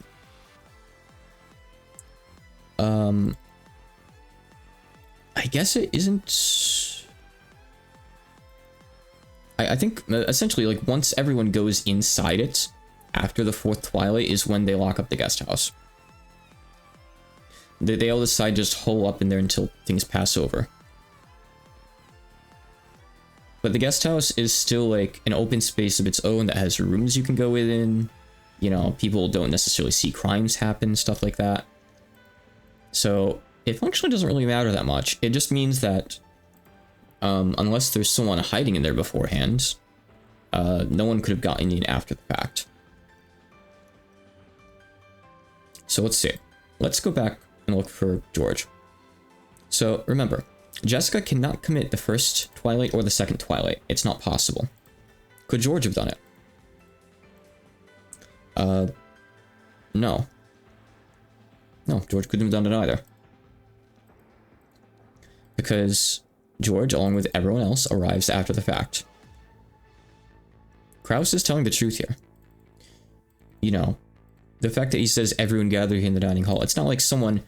they didn't find anyone else in there that, like, walked out with him and is like, oh, thank goodness you let me out. I was in here with these corpses this whole time. There's no weird situation like that. So George couldn't have done it. So we still don't know who could have done the first Twilight. But essentially, none of the kids could have. Because they gathered with everyone. Chris may not be lying, but he could be mistaken. No, he's not mistaken. I can just confirm that for you. What's the context of that statement? Sure, let's get the context, if there is any in particular. Let's see, by character... might want to go by chapter, actually. A great tumult followed. Everyone gathered in the dining hall. They expected stuff all of us see here right now. It's clear that no one is hiding. It's not like anyone came out of hiding or anything. Weird like that is kind of what I'm getting at here, you know? Let's see. Yep, they unlock the door with the master key. Then everyone gathers in the dining hall. So in the same room, everyone gathers thereafter. Everyone comes in from the outside, besides the 6 corpses that are in there. The 6 presumably corpses. There's no sort of tricks there. So, I would say that Gex is right. The culprit either has to have a key or be one of the bodies. And we know that the culprit can't be someone with a key. Keys... doors can only be unlocked with master keys in this story. Unless you're unlocking from the inside, of course. And we know that the servants didn't do it.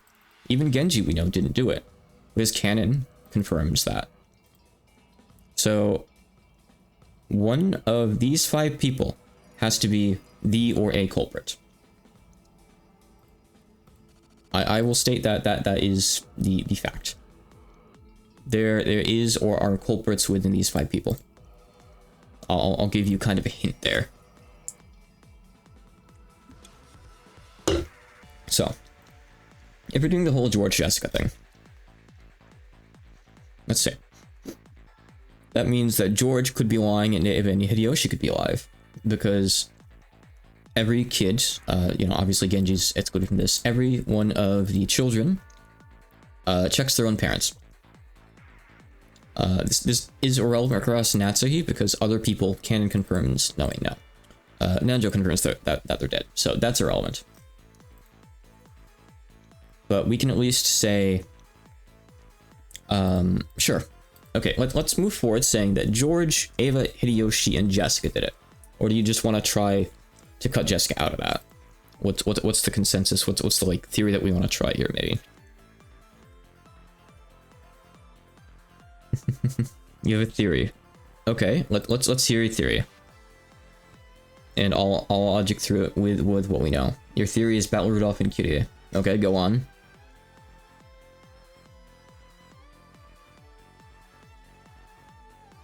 Just trying to think, like, what else can we look at? Let's see what you have to say first, I suppose. Can't hurt. I lied about Rudolph and Kyrie's death. Okay. Okay, got it. There's an opportunity for them to leave the dining hall. Well, the dining hall gets sealed later. But it's not sealed yet. Right now, it's not sealed. Battler later on says that they sealed the dining hall. The seal wasn't checked. It was set up after the second twilight. So if there were corpses hiding in the dining hall, I think with the wording there, they could have made it out regardless, unfortunately. Let's see, let's go to chapter 2 and just check this. I wish they'd worded it a bit more clearly, right? That would be nice. Oh, red text, that's nice. Yep, then we did the same to the dining hall. By seal, they put packing tape over the doors and the windows, sealing them. Windows are not viable anyway, but essentially, they seal the doors with packing tape. And Burns said and read that those seals are never broken. It is an unbreakable barrier. It is a red truth barrier. So if there's someone in there, they're not coming out. But there is the time before the seals were set up. Battler comes to have sealed the dining hall, but it's actually irrelevant. It doesn't matter who sealed the dining hall or whatnot. It matters when it was sealed. If it was sealed. Because the point is, after the first twilight, nothing was sealed. They left, they went and did other stuff. After the second twilight is when it was sealed. So, any of these potential walking corpses could have left. Who? Doesn't matter at all. Makes sense, right? I don't think I'm getting any logic wrong here. Maybe there's like some context text that I missed or something that says this, but I think I'm correct here, for sure.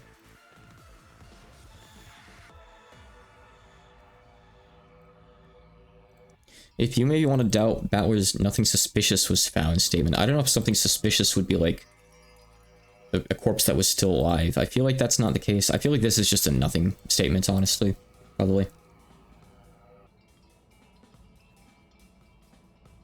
The culprit simply hid in the mansion after they moved to the guest house. Well, they don't even move to the guest house until later on, after the fourth twilight. The guest house isn't relevant for a while. So you want to go with the theory that Battler, Kyrie, and Rudolph did it. Just those three. So let's see if that's possible. Rudolph and Kyrie could have done these murders because they were inside. Then they could have snuck out before the second twilight happened. So they're free to roam on the island at that point. So let's see here. Doesn't matter whether this happens.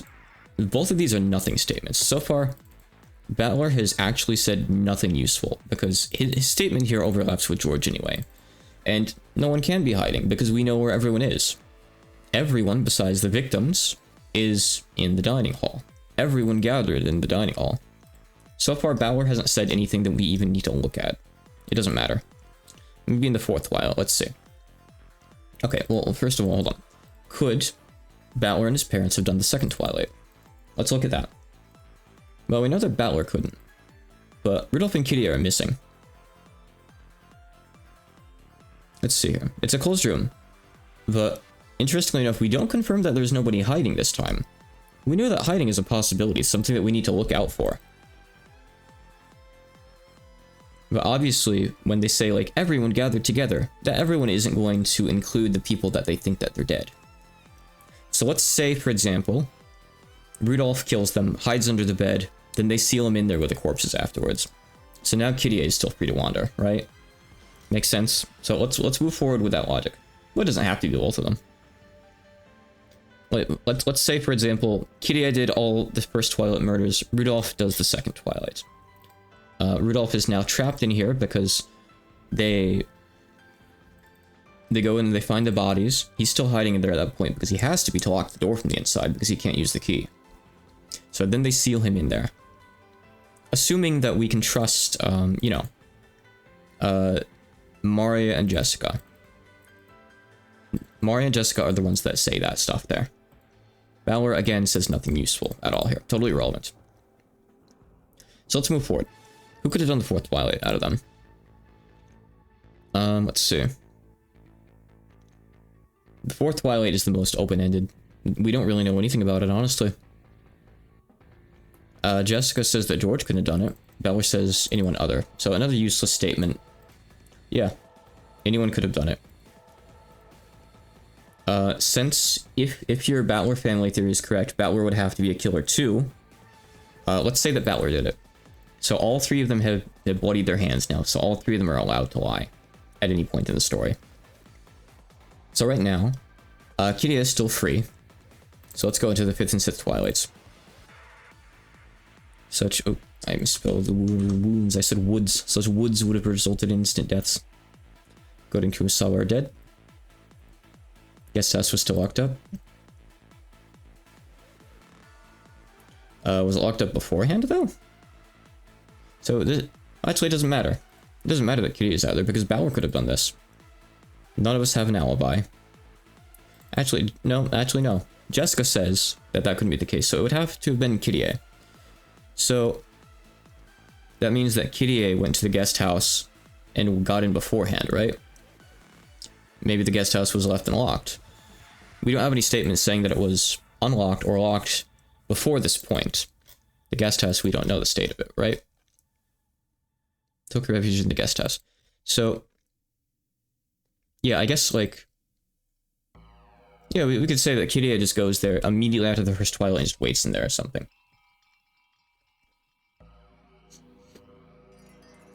Well, locking up the guest house, is that... Here, let's go look, I'm not even sure, actually. You might be right on that, I might be wrong. Chapter 5th and 6th. 2 corpses. You look out. It doesn't really say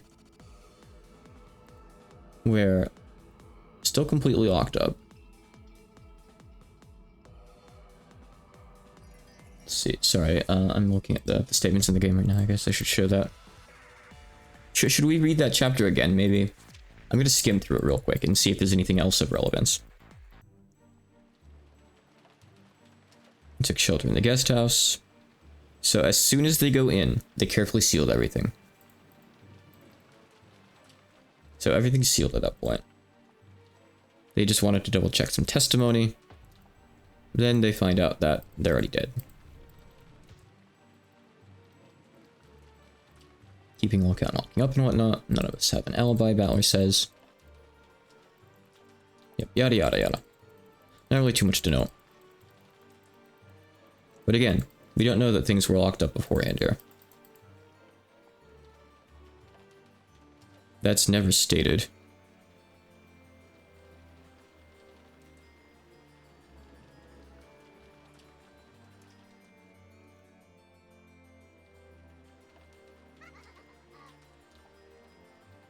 Or, I mean, even Battler could have let one of them in before locking up as well. Well, not one of them. It has to be Kirie. Or Rudolph. It doesn't matter which, honestly. We're saying that Rudolph is trapped under the bed, so we're saying that it has to be Kirie. It's okay. Theory still works. So, the Battler family can do the 5th and 6th Twilights, too. So let's check the 7th Twilight. Jessica says that the cousins couldn't have done it. So Kirie could have. Because we know that at this point, Kirie is in the guest house. Unless she left for whatever reason. She could still be in the guest house. 8th Twilight, Jessica dies. Again. George, Mari, and I couldn't have done it. Battler could be lying here. He's the only one who could be lying here, if that's the case. Battler gives, like, a lot of useless nothing statements in here, funny enough.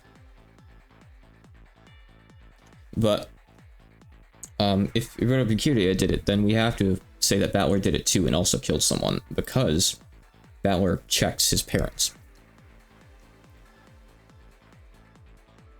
Yeah, George and Jessica confirm each other because... yeah. That's how it works, yep. So let's see, in the last one, yeah, like at this point, Kiria would have done it, wherever she is.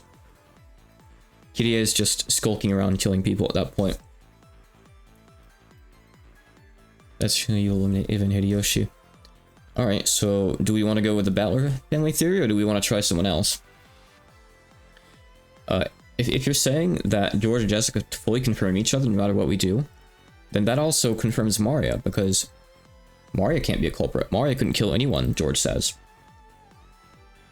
So, if Jessica's telling the truth, and if that means George is telling the truth, then that means that Maria is telling the truth. So that makes all of their parents safe too, because they're all dead. So I think that narrows it down, doesn't it? We have our culprits. Battler, Rudolph, and Kirie. So let's take them off here. That seems to be pretty good logic. I'm gonna go pee before we check our answer, okay?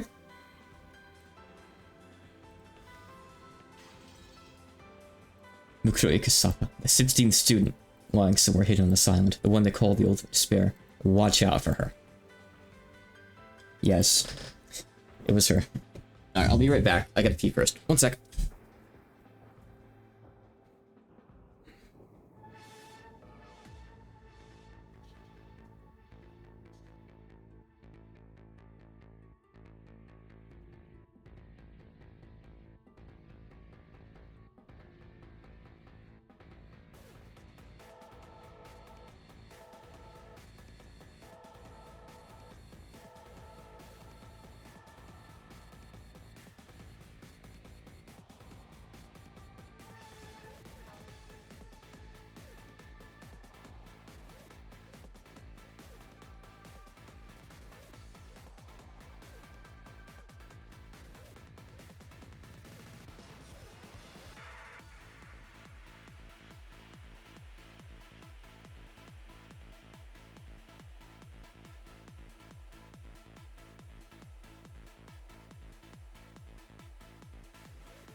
Okay.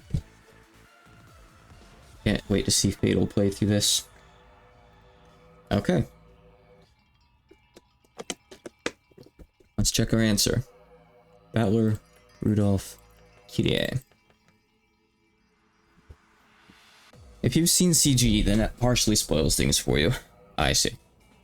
Let's go with it. Well, there you go. You got an achievement. It was correct. Yes, it was correct. I hope I was subtle enough when guiding things along there. I think I did pretty well. Without spoiling it in any way. But good job, Real. Somebody. Is anyone there? Oni-chan. And she flew out of the guest house sobbing. Is there anyone still alive in this island? When she checked the cousin room earlier, it had been completely empty.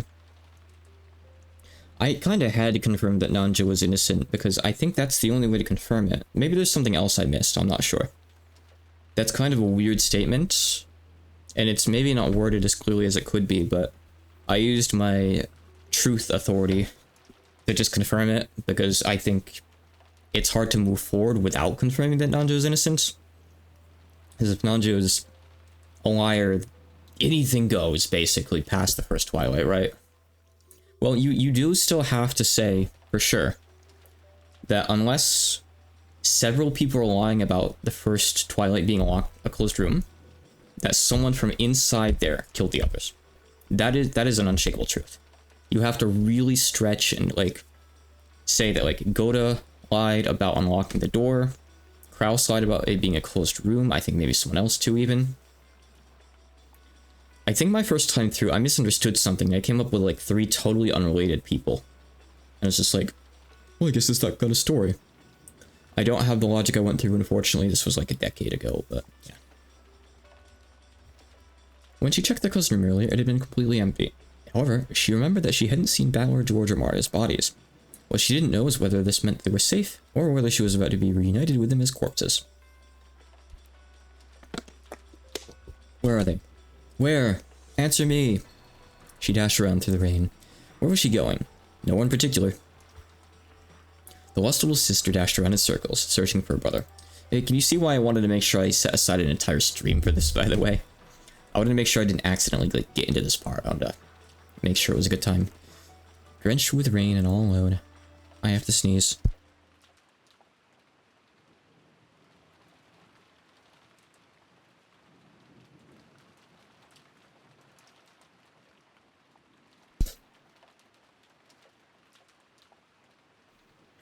Yeah, the whole thing with the cousins confirming the deaths of the parents is super important. You need to pay close attention to that. And essentially from that, you can start pinning on any of the individual families. That's the only way to go about the mystery. If you realize that early on, you can save a lot of time. I think. Eventually, I thought I heard my brother's voice from beyond the bush. No, it wasn't just his voice. I heard Georgine-chan's and Mario and A-chan's voices too. I called out at the top of my lungs, but they didn't answer. But it's okay now. They're right there. Just on the other side of the fence. I could even faintly see them through the fence.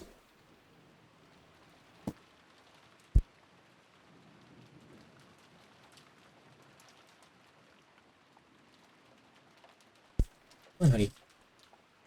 I don't want that open. We eliminate the servants based on Coda being irrelevant? No, we eliminated the servants based on... I forget. Oh, Shannon and Cannon. Cannon is said in red to be dead.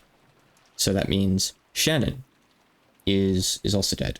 I guess technically maybe that's not true, but the point is, if Cannon is dead, he can't be the culprit. And at one point, one of the servants says that all of the 4 servants that are alive at that point, Shannon, Cannon, Goda, Kurosawa, have alibis. But that can't be the case. As in, like, it is the case. Because we know that Cannon dies. So they're all telling the truth. The fact that we have Cannon's death in red is enough. Basically. Kind of a shame that we don't get to see, like, Battler and Beatrice's reasoning on it, like the hints. I'm kind of curious to see that, but oh well. When I ran around the fence, I found myself standing in front of a shed or something. It must be a shed to store tools for the rose garden. Actually, that might be interesting to go back for. I can do that. Hold on. I think, right? Yeah, so I'm gonna make a save here. I already got the achievement anyway. Well, let's go back and read the hints, then reload this after. Let's see what Battler and Beatrice do to reason through it. I think that'd be cool, right? Oh, okay, I gotta skip through a bit of stuff because I never made a save. That's the point, apparently.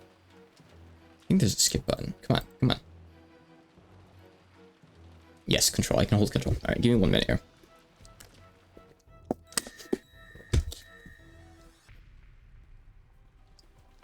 Because maybe this will reveal that I used some wrong logic or something, or maybe there's other ways you were supposed to go about it. I'm interested in seeing that.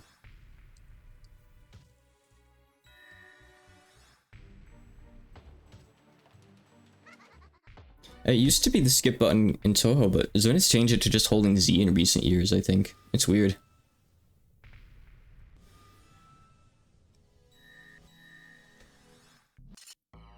Alright, okay. So I'll make a save here, so we have this one. Okay, let's get the hints. Let's read what Battler and Beatrice think. These purple statements are quite a problem. We know that their statements important enough to be on par with Red Truth, but they also contain the culprit's lies. Even the dumbest idiot wouldn't try swallowing a roll whole if there might be a needle inside. Indeed, if we accept the purple blindly, there's no chance the truth will come to light. A roll with a needle in it. I don't like that analogy. This precious vital information might be all wasted thanks to one tiny lie. Try to get me to play it in the future after I'm playing no more Umineko. After I'm done with Umineko completely.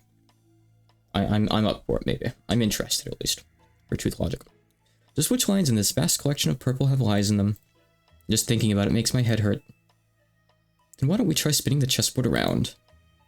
Oh? What do you mean? It's simple. Forget which ones are lies. Let's concentrate on finding out which ones must be true. Are there any purple statements that we know must be true? That's what we're looking for. We'll look for people who couldn't possibly be the culprit. If we can do that, then all the purple statements are the same as red truth. I see. Instead of searching for the culprit, we'll start by searching for those who couldn't be the culprit. This is what I did. Yes, a simple and fundamental strategy. That's it. There's got to be someone, so let's look through it carefully. In other words, you've got to start from square one, huh? Let's see what they can do. More hints. It's interesting. How can we know for sure that someone isn't the culprit? One of the rules is that the culprit can't die. In other words, though it might sound cruel, we can trust anyone who's dead. Oh, that makes it easy. Almost all the characters were killed, so we can trust the purple of all of those people. Beatrice, please. But it isn't quite that simple. There's the issue of people playing dead, which popped up so often even in our games. The bodies of all victims were examined, were they not? Nanjo even said with the purple that no one would mistake it, would make a mistake when examining bodies. If Dr. Nanjo is the culprit, then we can't even rely on that. At a glance, it may look as though all the victims were examined, but all confirmations of their deaths are in purple statements. Can't be 100% sure. Then whose death can we be sure about? Exactly. We know one in red. At any rate, let's check all the examinations over again. Let's look for someone who we can be absolutely certain is dead, some way more reliable than these purple statements. They're really being kind of super clear about it, aren't they? What's more clear than a purple statement? Yes, I've got it. Battler, it's the narrated parts. We've been told that there are no lies in the narrated sections. Okay. I just realized that too. Bryn Castell announced in a red that there are no lies in the narration. I didn't think to check that, because it's a hassle to look through. Oh, looks like they figured it out. They wouldn't get anywhere if they didn't. Let's see where they start. Are there any deaths confirmed by the narration? That would mean we can say for sure that the person in question is dead. That automatically means that they aren't the culprit. And on top of that, it means we can trust their purple. Let's look for deaths that are mentioned in the narration. Ones that aren't vague about whether the person is alive or dead, like X was lying on the ground. I mean, that's pretty vague whether they're dead or not. They're just lying there. Yes, let's read through it once more from the start. No, it's okay, I've already done all that. Battler, look. The narration clearly says that Nanjo was killed in the 7th Twilight. Oh, I found one too. On the 8th Twilight, the narration clearly mentions Jessica's gruesome corpse. I didn't even think to check the narration, honestly. So in other words, Dr. Nanjo and Jessica are definitely dead. But I guess, yeah, because you don't learn that fact until after you've read through, you'd have to read all the way back through and then make white truths about the narration, which is kind of a pain in the ass. My way's a bit easier. Simpler. Let's see here.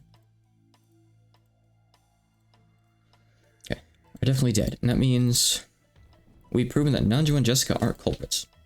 And that means all their purple statements are the same as red truth. Indeed, that's right. The pair gave each other a high five. Finally, they had found their first big clue. A safe slice in the road with a needle in it. I do want to watch Joseph Anderson go through this, actually. I gotta do that sometime. I really still want to watch his playthrough. They discovered some purple statements they could trust. Let's try writing out Nanjo's and Jessica's purple statements. These are the same as red truth. We're finally getting somewhere. If we're sure that Dr. Nanjo isn't the culprit, then his purple statement for the first Twilight, no one is going to mistakenly confirm a death, even those other than myself, becomes very important. In other words, no one will make any mistakes when confirming deaths, but they can lie. So anytime Dr. Nanjo or Jessica confirms a death, we can be absolutely sure that it's true. So anyone whose death was confirmed by Nanjo and Jessica cannot be the culprit.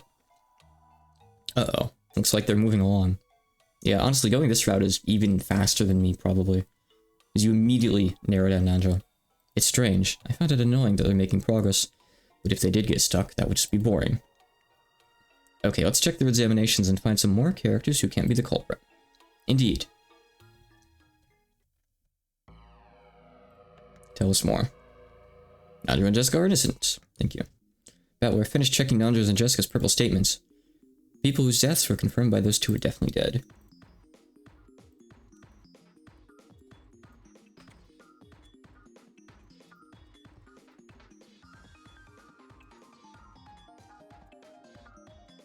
Okay.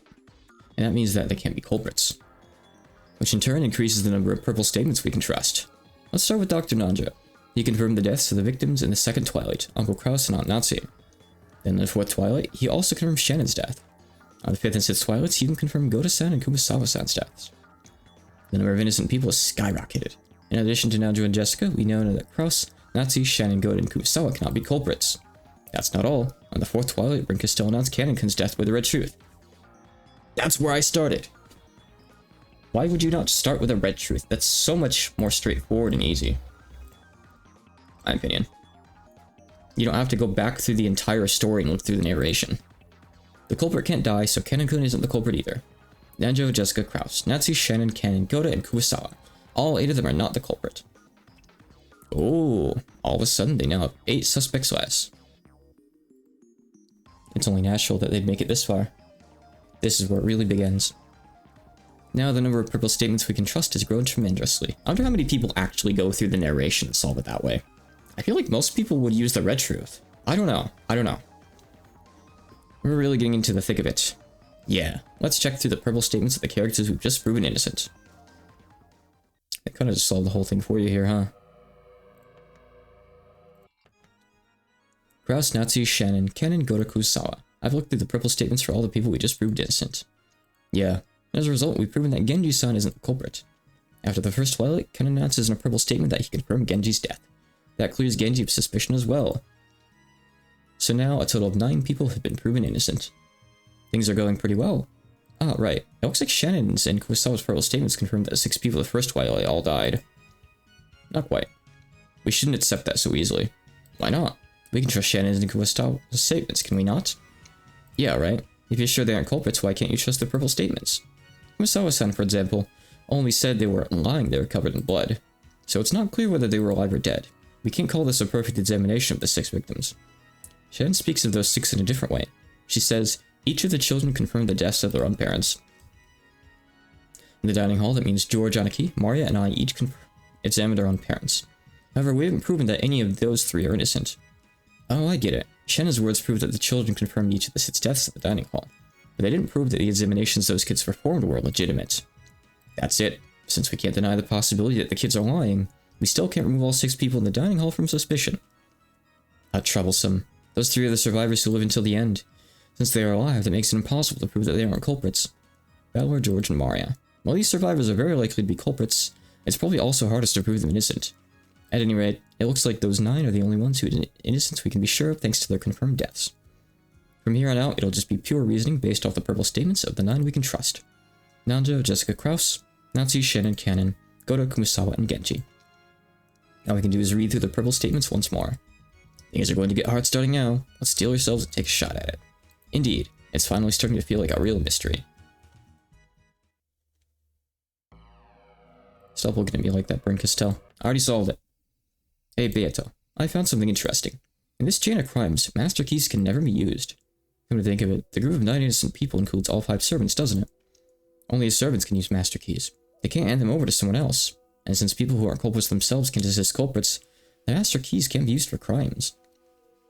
Since it's been guaranteed that all 5 servants are innocent, we know that the master keys have nothing to do with the crimes.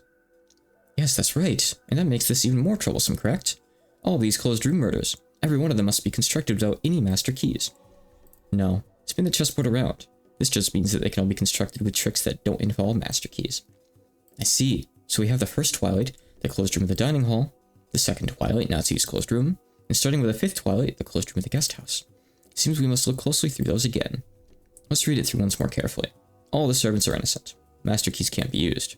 Let's think through it again with that in mind.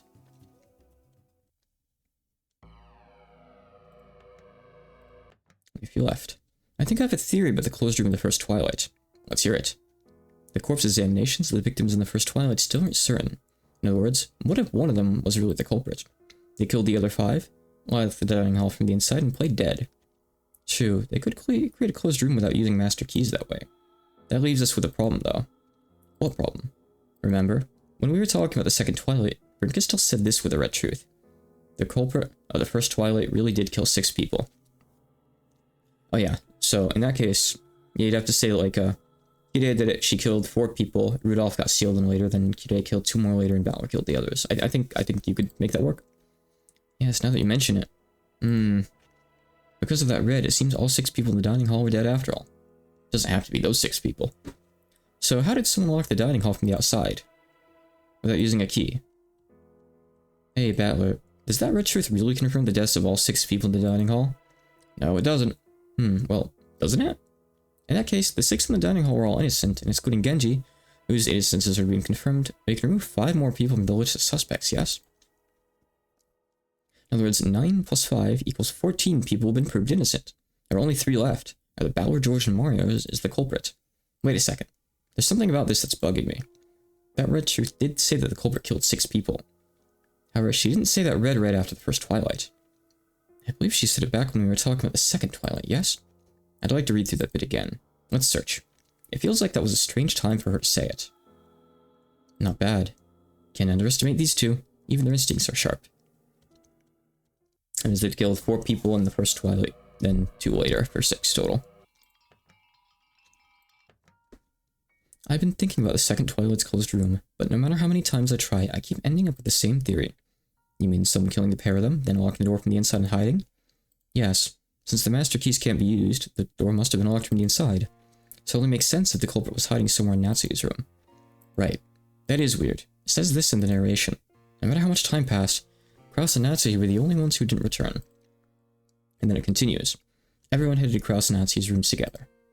If Kraus and Natsu were the only ones who didn't return, that implies that everyone else did return to the parlor. That's right. Yeah, so there you go as well. That also means it has to be someone from the first Twilight who was playing dead. If the criminal locked themselves in Natsu's room after committing the crime, they shouldn't have been able to return. And yet, everyone except the victims did return. That would make this crime impossible for all the survivors. So maybe we really should follow up on your theory of someone in the dining hall surviving and committing crimes later. Come to think of it, when I mentioned that theory, I was hit with a red truth. My theory was that someone in the dining hall was alive and killed Kraus and Natsu. That theory was countered by this red. The culprit of the first Twilight really did kill 6 people. Well, that red is hardly surprising. After all, the culprit went on to kill Kraus and Natsu, so they'd killed a total of not just 6, but 8 people. Huh? Hold on. They went on to kill Kraus and Natsu? Which means...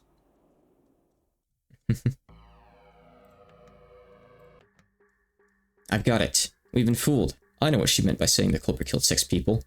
What do you mean you know what she meant? Explain yourself. The culprit of the first Twilight really did kill 6 people. If she'd said this right after the first Twilight, I probably wouldn't have found anything out about it. However, since she said it after the second Twilight, a new possibility shows itself. You don't mean that the 6 people who were killed includes the murders of the second Twilight? That's it. The culprit really was hiding among the 6 in the dining hall.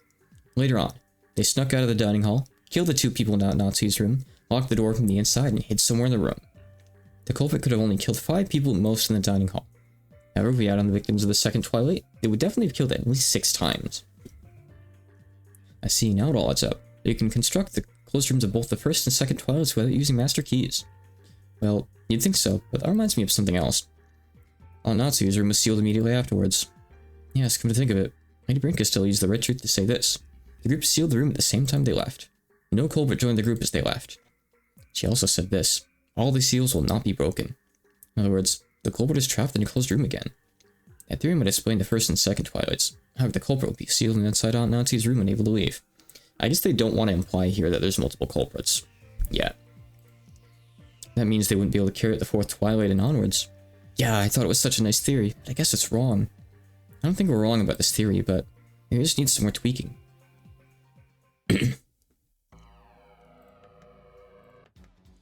No, it does work. There's no problem if the culprit gets sealed up. Not as long as there's a second culprit. A multiple culprit theory. Yes, that does seem to be the only way. That way, even if one culprit is sealed up, the other can continue murdering. If you think about it, my theory needed an accomplice from the very beginning. In the first Twilight, Aunt Ava, Uncle Hideyoshi, that old bastard, Kirei-san, and Aunt Rosa, in other words, everyone who hasn't been confirmed innocent, had their deaths confirmed by people who also hadn't been confirmed innocent. Unless those people were fellow culprits, no one would have been able to play dead. You're right. After all, the rules say that only culprits can cooperate with other culprits. Culprits are capable of lying even before they commit murder. So we have ourselves a theory. The culprit who carried out the first Twilight murders also carried out the second Twilight, then locked themselves up in Natsu's room. Then, the other culprit who lied about the first culprit's death carried on with the murders starting at the fourth twilight. Yes, it all matches up that way. So which of them was it? Unfortunately, so far, any of them could be a culprit.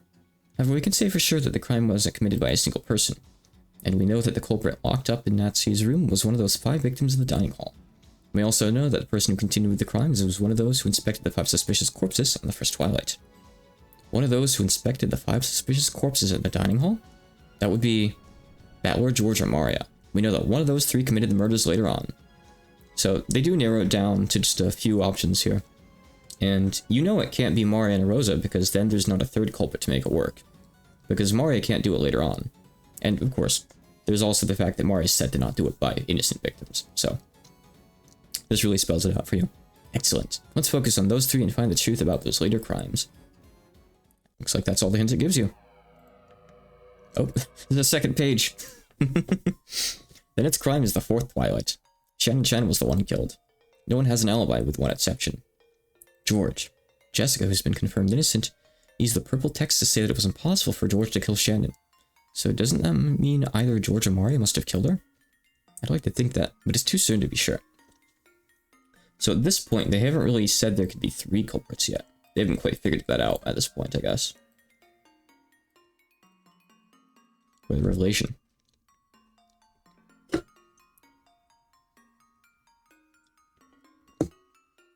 I'd like to think that, but it's too soon to be sure. Battler, Maria, and every other person except George lacks an alibi. I've managed to prove that the crime wasn't committed by a single person, but I didn't prove that there were exactly 2 culprits. At this point in time, it's still too soon to be sure. I see. There might be a culprit for the 1st and 2nd twilights, a culprit who lied about the first culprit's death, and another completely separate culprit as well. Yes, it was a mistake to overlook that.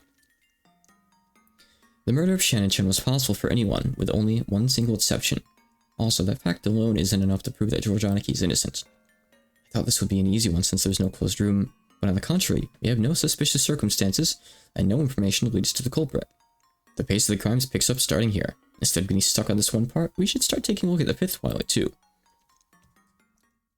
This is way more than enough input to solve it. Which is fine. I think it's good that they made this an accessible mystery. I guess. Considering, you know, the game doesn't really ask you to solve mysteries up until now. It's just a story. So it's good that they don't go too hard on you. It seems we have a problem with the 5th and 6th twilights. We can trust Jessica's purple statements, and she said this. Maybe Umineko is just Rikishi's attempting to get people into the mystery novel genre. The 4 cousins and Dr. Nanjo couldn't have killed Goto-san or Kumasawa-san. The 4 cousins and Nanjo. In other words, all the survivors at this point in time. On the face of it, that makes this crime impossible. However, that's where we can spin the chessboard around, correct? You've got it. This actually gives us a simple answer. This twilight proves that there's a culprit who isn't Dr. Nanjo or one of the cousins. Other than these survivors, everyone is supposed to be dead, and yet it was impossible for the survivors to commit the crime. It's absolute proof that one of the culprits faked their death. And since there exists a culprit who faked his or her death, that's absolute proof that there were multiple culprits. Only a culprit can fake an examination and lie. The 5th and 6th twilights may seem to be perfect impossible crimes, but this one incident alone tells us so much. Impossible crimes are a double-edged sword. They have the power to make your opponent surrender, but they also make it possible for theories to break deep into your lines of defense. Long ago, you would surely have surrendered. How far you've come. It's all because you've trained me so well. The pair grinned at each other. They had been to the brink of death and back in their many intellectual games before now. They wouldn't be discouraged by a riddle like this. Now let's move on to the crimes of the 7th and 8th twilights. I think we're getting pretty close to the core of things. Yes, let's get ourselves ready and go. I wonder if there's going to be a whole 2nd page. The situation's exactly the same in the 7th twilight. Since we can trust Jessica's purple statement, the 4 cousins, or in other words, all the survivors, couldn't have committed the crime. Oh yeah, for this specific twilight. And yet, there's something I don't quite get. The culprit of the first 2 twilights was someone in that group of 5 victims from the first twilight. 5 victims, you say. Though that first culprit was sealed in Natsu's room, their child was also a culprit who lied when confirming their death. However, the only kids who can be a culprit are Battler, George, and Maria. That's right. And we've proven that they couldn't have committed murder for the 5th, 6th, and 7th twilights. In other words, this shows us that yet another culprit exists. Interesting. It also happens to be a theory that makes sense. It would mean that the 3rd culprit was also one of those who played dead. Rosa's safe because she's single. It might even be possible to have 4 or 5 culprits this way. I'm not sure about that. At any rate, Goda, Kumasawa, and Najo couldn't have been killed if there were only 2 culprits. There can be no doubt of that. This is getting complicated. Was it a group of 3 culprits, or was it a pair working together and someone else on their own? Right. We can't forget the possibility that there are more than 3 culprits. Of the 17 people who appear in the story, 9 have been confirmed innocent. Let's put Balor, George, and Mari to the side since they survived. The group of people who were supposedly dead but not proved innocent includes Eva, Hideyoshi, Rudolph Kirei, and Rosa, all victims in the first Twilight. Now the question is, which of those 5 victims in the dining hall were playing dead? We're close now. This is starting to get interesting.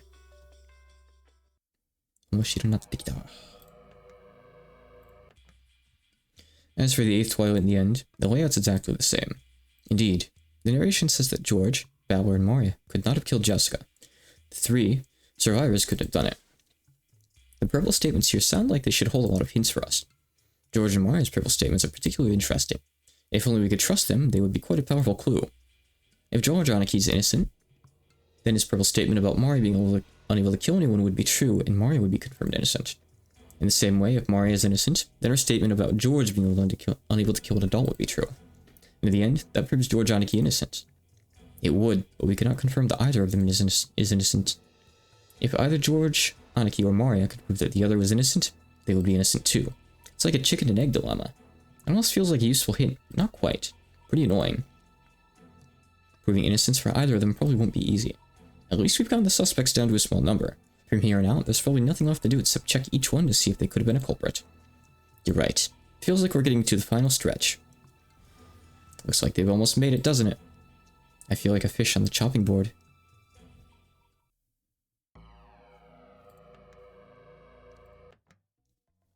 First, let's try checking theories with Maria as a culprit. If she's guilty, then Rosa could have been playing dead. She could have carried out the crimes in the first and second Twilights. Then she gets locked in Nazi's room, and Maria does the rest of the murders. It was impossible for Maria to commit any of the murders in the guest house, so the most Maria could do was kill Shannon. Which means a 3rd culprit would be needed for the guest house murders. The 3rd one would have to be Eva, Hideyoshi, Rudolph, or Kirei. That means we would need a 4th culprit too, correct? You're right. In order for one of those 4 adults to play dead, the child who checked them would have to be a culprit too. In other words, if Maria's a culprit, we'll need to have at least 4 culprits total. If there are 4 culprits, then each one of them must have killed at least 1 person. The definition of culprit is one who murders. In which case, things don't quite seem to add up. The 4 culprits would then be 2 adults and 2 children. One adult is in charge of the murders in the first and second Twilights. The other adult handles the murders from the guest house onwards. Yes, that creates a contradiction. A culprit is defined as one who murders. That means every culprit must commit murder at least once. Simply put, we never discussed who Balor killed. I think I brought up possibilities. He only needs to kill 1 person. So let's say Rudolph does the first Twilight. And so he kills 4 people there. He kills 2 more people in the second Twilight. It's trapped in here. Rudolph's out of the story. There is no reason that, unless there's narration that denies it, Balor could have killed Shannon and or Cannon, right? At the very least, with these statements, there's nothing proving that wrong. He couldn't have killed Goda or Kumasawa, because Jessica says that. Same thing with Nanjo. And same thing with Jessica. So he had to kill Shannon or Cannon. Then Kirei kills all the others. That has to be the case. Simply put, there are very few people that a child culprit could murder. The children could not have killed in the first and second Twilights. They also can't commit murder after the first deaths and the guest house take place. The only one they can possibly commit is Shannon's murder on the 4th Twilight. See? A child culprit can only kill Shannon. A second child culprit couldn't kill anyone, because Cannon automatically disappears. He's not killed separately. A second child culprit couldn't kill anyone, so they couldn't be a culprit at all. It means there can only be 1 child culprit. As soon as we pick Maria as a culprit, we need another adult culprit besides Rosa. However, it's impossible for there to be a second child culprit to lie about their parents' death. In other words, it's impossible for Maria to be a culprit. There you go. It's really, really different logic than I went over. I feel like this is a way more convoluted way of solving it. I don't think anyone solves it like this. I think this is just a way of giving hints, really. I'm curious to see what different approaches people took. Next, let's try out theories with George as a culprit. Only one child culprit can exist. So if George Aniki is the culprit, that means Aunt Eva and Uncle Hideyoshi are the only adults who could have been playing dead. So a 3-person group with 2 adults and 1 kid? I see, that sounds like it'd explain all the crimes so far, doesn't it? But hold it, that's actually impossible too. Indeed, it's clearly shown that George cannot be a culprit. Pretty sharp. The kids can only kill Shannon at the 4th Twilight. A trustworthy purple statement has already proven that George couldn't have been the culprit in Shannon's murder. Ooh, that's it. Just one tiny alibi that only works for Shannon's murder. That's what proves George Aniki innocent for all the crimes. I feel like I solved this wrong now, honestly, with like all these little hints that are here and there. I don't know. I mean, it worked. So we need not suspect George, which means all of his purple statements can be relied upon. Well, I mean, that confirms who it is. Once we're sure that George is innocent, that automatically makes Maria innocent too. Yeah, it confirms George Aniki's purple statement saying Maria couldn't kill anyone. Since she couldn't kill anyone, she can't be a culprit. So Maria is also confirmed innocent. Since George and Maria are innocent, that also proves that their examinations of the prince's deaths were trustworthy. That's right, no one will mistakenly confirm a death, and people who aren't culprits can't lie. So the deaths of their parents have been confirmed, and those parents are also innocent. We've gotten rid of almost everyone. The answer is already clear, is it not? Yeah, literally, you don't need any more hints unless you have been paying any attention. First off, there are multiple culprits. That's confirmed. These crimes would be impossible for a single person. To start, one of the adult culprits carried out the first Twilight then played dead. Since we know that all the servants with master keys were innocent, there was no way for the culprit to lock the door to the dining hall from the outside. So we know the one who locked it did so from inside the room. And in order for them to play dead, they needed another culprit to lie when examining their death. Genji-san is innocent, and the examinations of all 5 sisters' victims were performed by their own children. So the child of the first culprit is the second culprit. And the child culprit couldn't carry out the crimes once they started occurring in the guest house. However, the adult culprit was sealed up in Natsu's room. So a second adult culprit was needed. 2 adults, 1 kid. And that's what our culprit group looks like. You can only make it so clear. It should be obvious by now. The name of the child culprit in this culprit group is clear. Pretty much. All the kids have been proven innocent with one exception. And the only corpse inspections that a child culprit could lie about were the inspections with the child's own parents. So the culprit group was a family of 2 adults and 1 kid. Murder is a family, huh? How sweet.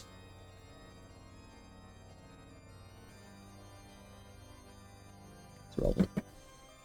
So who are the 3 culprits? There's hardly any point in stretching this out any further, is there? Indeed. I think that's probably the last hint. At that point, it's like, okay. Really? Oh, come on. What a messed up answer. Looks like I was the child culprit. Oh, they just tell you. Even my games battler culprit theories were some of the most popular, weren't they? It seems so. Sheesh, why does everyone think I did it? If you're a culprit, that automatically makes your parents culprits too. There's no need to worry anymore. We've already won. There's no need for any more discussions or hints. Let's move ahead with the answer. Is it over? Well done. It seems a mystery this level was enough to beat those 2 after all. And there you go. There is the entire hints. That's, I guess, the intended way of solving it. Or maybe just a bunch of hints for a way to solve it. I don't really know how you're supposed to interpret it, but... yeah, that seems like a lot more work. However, I think... since this is probably still going to drag on for a bit...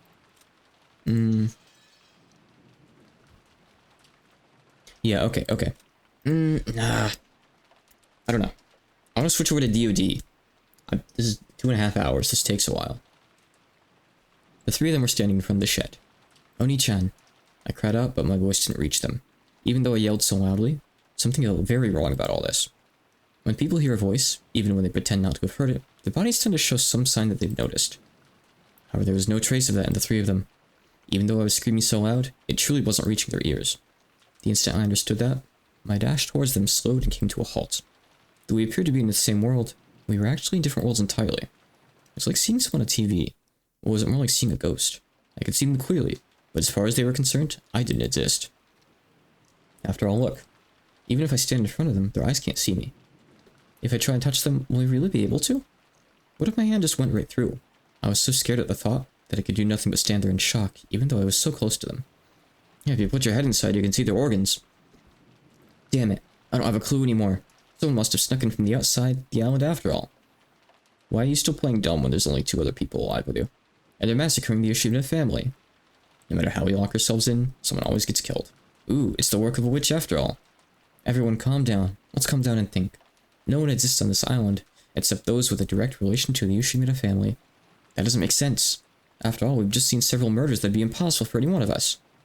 Well, that's true. But is it really? Maybe we just missed something. Missed something? For example, that's right, maybe someone was playing dead. Since we're the only ones on this island, the culprit must be one of us. That means someone we thought was dead was actually faking. But Aniki, that's impossible. Every one of the corpses was checked by someone. There's no way any of them were faking. I don't want to think about it, but what if those corpse inspections were also faked? Ooh? It could have gone like this. There were multiple culprits from the start. Then one plays dead, and the other lies and confirms that the first culprit died. Then, the culprit who played dead keeps on committing crimes, creating the illusion that some strangers snuck onto the island. Do you still suspect someone in the Ushimura family of being the culprit? Dr. Nanjo was killed, so it's probably safe to say that he isn't a culprit, and we can consider the examinations performed by a doctor like him to be the most reliable. If so, then it's fair to say that the people whose death Nanjo checked were almost certainly dead. Who did Nanjo check? Genji's corpse, Kraus and Natsu's corpses, Shannon's corpse, Goda and Kumasawa's corpses. Think back to the beginning of the bodies in the dining hall. Of those 6 victims, Dr. Nanjo only inspected Genji-san. But didn't the rest of us check the others? Yes, but Dr. Nanjo didn't actually inspect them himself. What are you talking about? How the hell could her parents have survived after being killed like that? Anyway, what do you think you're saying, Georgianiki? Wouldn't that mean one of her parents is the culprit? That's insane. They were killed right at the beginning, and so many of them. How could you accuse our parents of being killers after that? I won't let anyone, not even you, suspect and slander our parents after they've been killed like that. Sorry. I know my mama was really dead. So does that mean George Oni-chan's parents or Balor's parents were the culprits? Let's stop this, Maria-chan. I must have lost it a bit back there. George is sweating because he's realized. George Oni-chan wouldn't kill Shannon. That's enough. None of us would kill members of our family, right? So I don't think George Oni-chan would lie and say his parents were dead. Not if they were really alive. There's no way George Oni-chan would help out in a crime if Shannon was going to be killed. Calmly, as though answering a quiz or a riddle, Maria spoke to George. Then, with a blank look on her face, she turned to Balor and spoke. Balor, you saw your dad's and mom's corpses, right? Yeah, I saw them. We all saw them, right? Those pitiful blood-stained... I think you're lying. Huh? Where the hell did that come from? Because that way it all makes sense. Back in the dining hall, Balor's parents weren't dead. One of them killed Aunt Natsu and Uncle Kraus, locked the door from the inside, and waited in that room. The other one took over the murders after that. To break open the closed room of the guest house, they needed to have an accomplice inside. That was Balor. That explains everything. Enough! Stop it, Balor-kun. You too, Maria-chan. Finally, all the pieces fit together in the wolves and sheep puzzle in my head. The culprits are Balor's family. Ooh, am I right? What are you talking about? Correct. The voice came from behind Angie. She spun around, surprised. There, covered in blood, yet wearing cheery expressions, were Rudolph and Kyrie. Uncle Rudolph, Aunt Kyrie, I'm so glad you're... After saying that much, George realized what his words meant, and his face twisted into an expression of shock and horror. Maria wasn't surprised. However, she showed no joy at having her answer proved correct. As for Balor, Angie saw it. That terrible expression, one that she would never forget as long as she lived. It was a demon's smile. A hideous demon that she'd never see again twisted its face in a foul grin, and the truly horrible thing was that she saw it on her brother's face. Yeah, I'll show off the CG, thank you, Real. There we go, games don't want to minimize.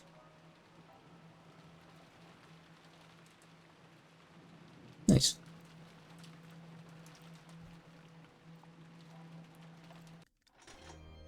Rudolph and Kitty lifted up the guns they had been holding behind them. The barrels pointed at the foreheads of George, who staggered backwards, and Maria, who grinned as though she was beyond caring what happened next. There was a flash of lightning and a crack of thunder. Nothing more could be heard. Then, as George and Maria were snapped around by that roar, the strings holding them were snipped. The 2 dolls fell into puddles with a splash and stopped moving. And then everyone blew up anyway. Good job, guys. You tried. but it didn't really matter in the end. Dad, Mom, all of this occurred right before Angie's eyes. Ha ha ha ha. Angie, who stood stunned beside them, wasn't visible to their eyes.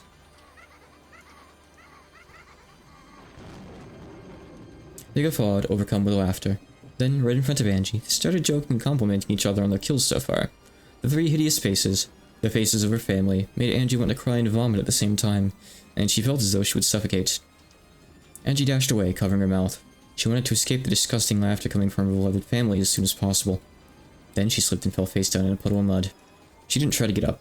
In fact, she instead chose to cover her ears to block out the disgusting laughter that she could still hear.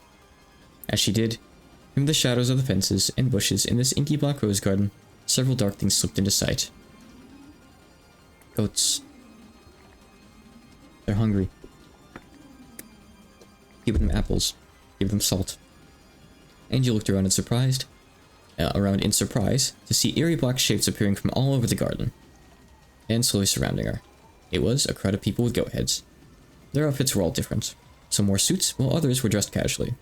However, all of them were covered with darkness, and all of them had goat heads. Angie, bewildered, accidentally let her hands fall from her ears. By now, she couldn't hear the disgusting laughter. However, in their place, she could hear the words spoken by the goats.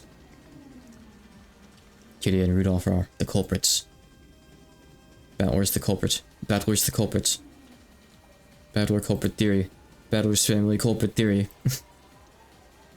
As the goats continued to mumble in eerie voices, they surrounded Angie and began to draw nearer. They all pressed around her, each of them naming Angie's family as the culprits. Dream theory! Dream theory! At first, everyone joined in on the Eva culprit theory. The sole survivor from Rakenjima got almost all the wealth to herself, so such a theory was only natural. Why was Ushidame Eva the only one who escaped to Kuwadorian? And why did she refuse so stubbornly to talk about what happened that day? It was decided that the Eva culprit theory fit all these facts. However, when Eva died of illness and people learned that all the vast wealth she had created by unscrupulous means would go to Angie, public opinion, or rather the forgers, created and spread a new culprit theory. This was the Rudolph's family culprit theory. If it was normal for everyone to come to the family conference, why was Angie the only one who didn't come this time? Did Rudolph's family have some reason for not bringing the young Angie with them? They did take Balor, but he wasn't Kirie's son. Then, when it was revealed in some magazines that Kirie's family had close ties to a massive gangster organization, all eyes suddenly gathered on Kirie herself. The truth of how Rudolph had made a killing out of fraudulent business practices was also laid bare. And almost immediately, the couple became thought of as the most suspicious people on the island. Hideyoshi and Eva's company might have been heavy-handed at times, but at least it had operated within the law. However, the more Rudolph's company was investigated, more dirt was dug up. Furthermore, testimony was dug up about various scandals involving party tickets? From the time Rudolph and Kitty were students, and it was clear that they were far more suspicious than Eva's family. And so, in a flash, the Rudolph's family culprit theory had spelled the other conspiracy theories, including the Eva culprit theory, and reigned as the greatest of them all. It wasn't really because it was more plausible than the Eva culprit theory. They had just gotten bored of the old theory and wanted a new sensation. Deltarune pregnant theory. The goats seemed to bend and undulate. The sky rapidly turned white, becoming a ceiling lit by fluorescent lamps. The goats had changed completely, becoming the shapes of girls wearing goat masks. All the girls were wearing the same clothes. It was a uniform. The uniform of St. Lucia Academy. Did you hear? The real culprits were Rudolph and Kirie. I heard. Yeah, I knew there was something suspicious about them leaving their kid behind. Didn't Ushidame Eva say herself that she was poisoned to death? Isn't it obvious who was behind that? Must be nice for her. She gets her whole family's riches all to herself, right? I always knew that the Rudolph's family culprit theory was right. I always thought there was something wrong with Ushidame-san. Rudolph and Kirie are culprits. Isn't Balor a culprit too? Rudolph's family culprit theory. Rudolph and Kirie are the killers. They tried to get the family wealth all of themselves, but Eva killed them back, and they failed. But in the end, Ushidame Angie gets everything anyway, doesn't she? Rudolph and Kirie are the culprits, of course. Rudolph's family culprit theory. Rudolph and Kirie and Balor are the culprits. Rudolph and Kirie and Balor are the culprits. They're saying your family were the culprits, Ushidame-san. What do you think of that? Hey, what do you think? But in the end, you get all the family wealth yourself, don't you? Even at the end, Ushida Eva never told you anything, right? Rosa culprit theory. I always knew that girl was suspicious. George accomplice theory. This also explains why Ava hated you so much. Hey, say something. Tell us what you think. She really is a creepy kid, isn't she? Can't you at least tell us what you think of this theory, creep? A blade of air swept over me as I crouched down, holding my head. In the flash, the illusion of female students with the goat heads that surrounded me shattered. I was curled up in a puddle in the rainy rose garden, surrounded by goats. But then, those goats were also sliced in half, and the upper half slid to the side. It was like seeing a master swordsman slicing through a stick of bamboo. This way. The voice came from that black cat. The black cat with the bell that had guided me here. Incredible that it can talk. But that doesn't matter now. I dashed after it. The goats shrank back. A hole opened up in the encirclement. The black cat dashed through it. As I hurried through it, the goats began to chase after me. Countless heavy footsteps thundered behind us. But where are we running to, Mr. Cat? The cat ignored my stupid question. Where are we running to? It's obvious. As far away as we can make it. However, there was an unbelievable number of goats. It wasn't just the group chasing us. She's going to get crowd crushed. There were probably goats hiding throughout the rose garden, and everywhere we went, a group of them would appear and block our path. Each time we bumped into them, we ran down a different path in this maze of a rose garden. So I didn't even know which direction we were running anymore. It couldn't be. We aren't running around in circles inside a massive crowd of goats, are we? When we ran into the arbor once more, I learned that my fears were justified. The four paths that led from the arbor were all blocked by a crowd of goats. Of course, the path we had come down was also blocked by our pursuers. There's nowhere to go and nowhere to return to. We're finally trapped. Mr. Cat, what should we do? We're surrounded. The black cat glared at the ghosts that surrounded us, standing on guard. It's all over for us. At that moment, I found myself floating in the air. A massive arm, large enough to crush my entire head, had grabbed my collar from behind. Before I could even think to cry out, I saw, right in front of my face, a pair of strangely glowing red eyes, and a massive mouth with jagged teeth and a foul breath. The mouth opened wide, and as though it was a separate creature, a bizarre tongue stuck itself out. Then it spat words at me. Rudolph, Kitty, and Battler are the culprits. Rudolph and Kitty had played dead, and Battler lied when he inspected them. Then one of the parents carried out the murders up until the second twilight and hid under the bed in Natsu's room. Battler killed Shedden and then assisted in the murders in the guest house. The other parent carried out the guest house murders. This is the truth. Battler family culprit theory. Then that gaping smelly mouth slowly began to close over Angie's head. Counter. It's possible to form a logical theory other than the Rudolph's family culprit theory. A blue flash sliced off the top of the belt that was trying to eat Angie's head, sending it flying. Okay. This is probably a good place to stop. I don't remember exactly what happens next, but I need to stop at one point or another. No. Episode 8 still has a lot left. We're not that far. This is only, what, like the third or fourth stream, and it usually takes me, what, like on average 8 streams, I think? And with all the time I spent on the riddle today, too, there's still quite a lot left. So let me switch off of Umineko now.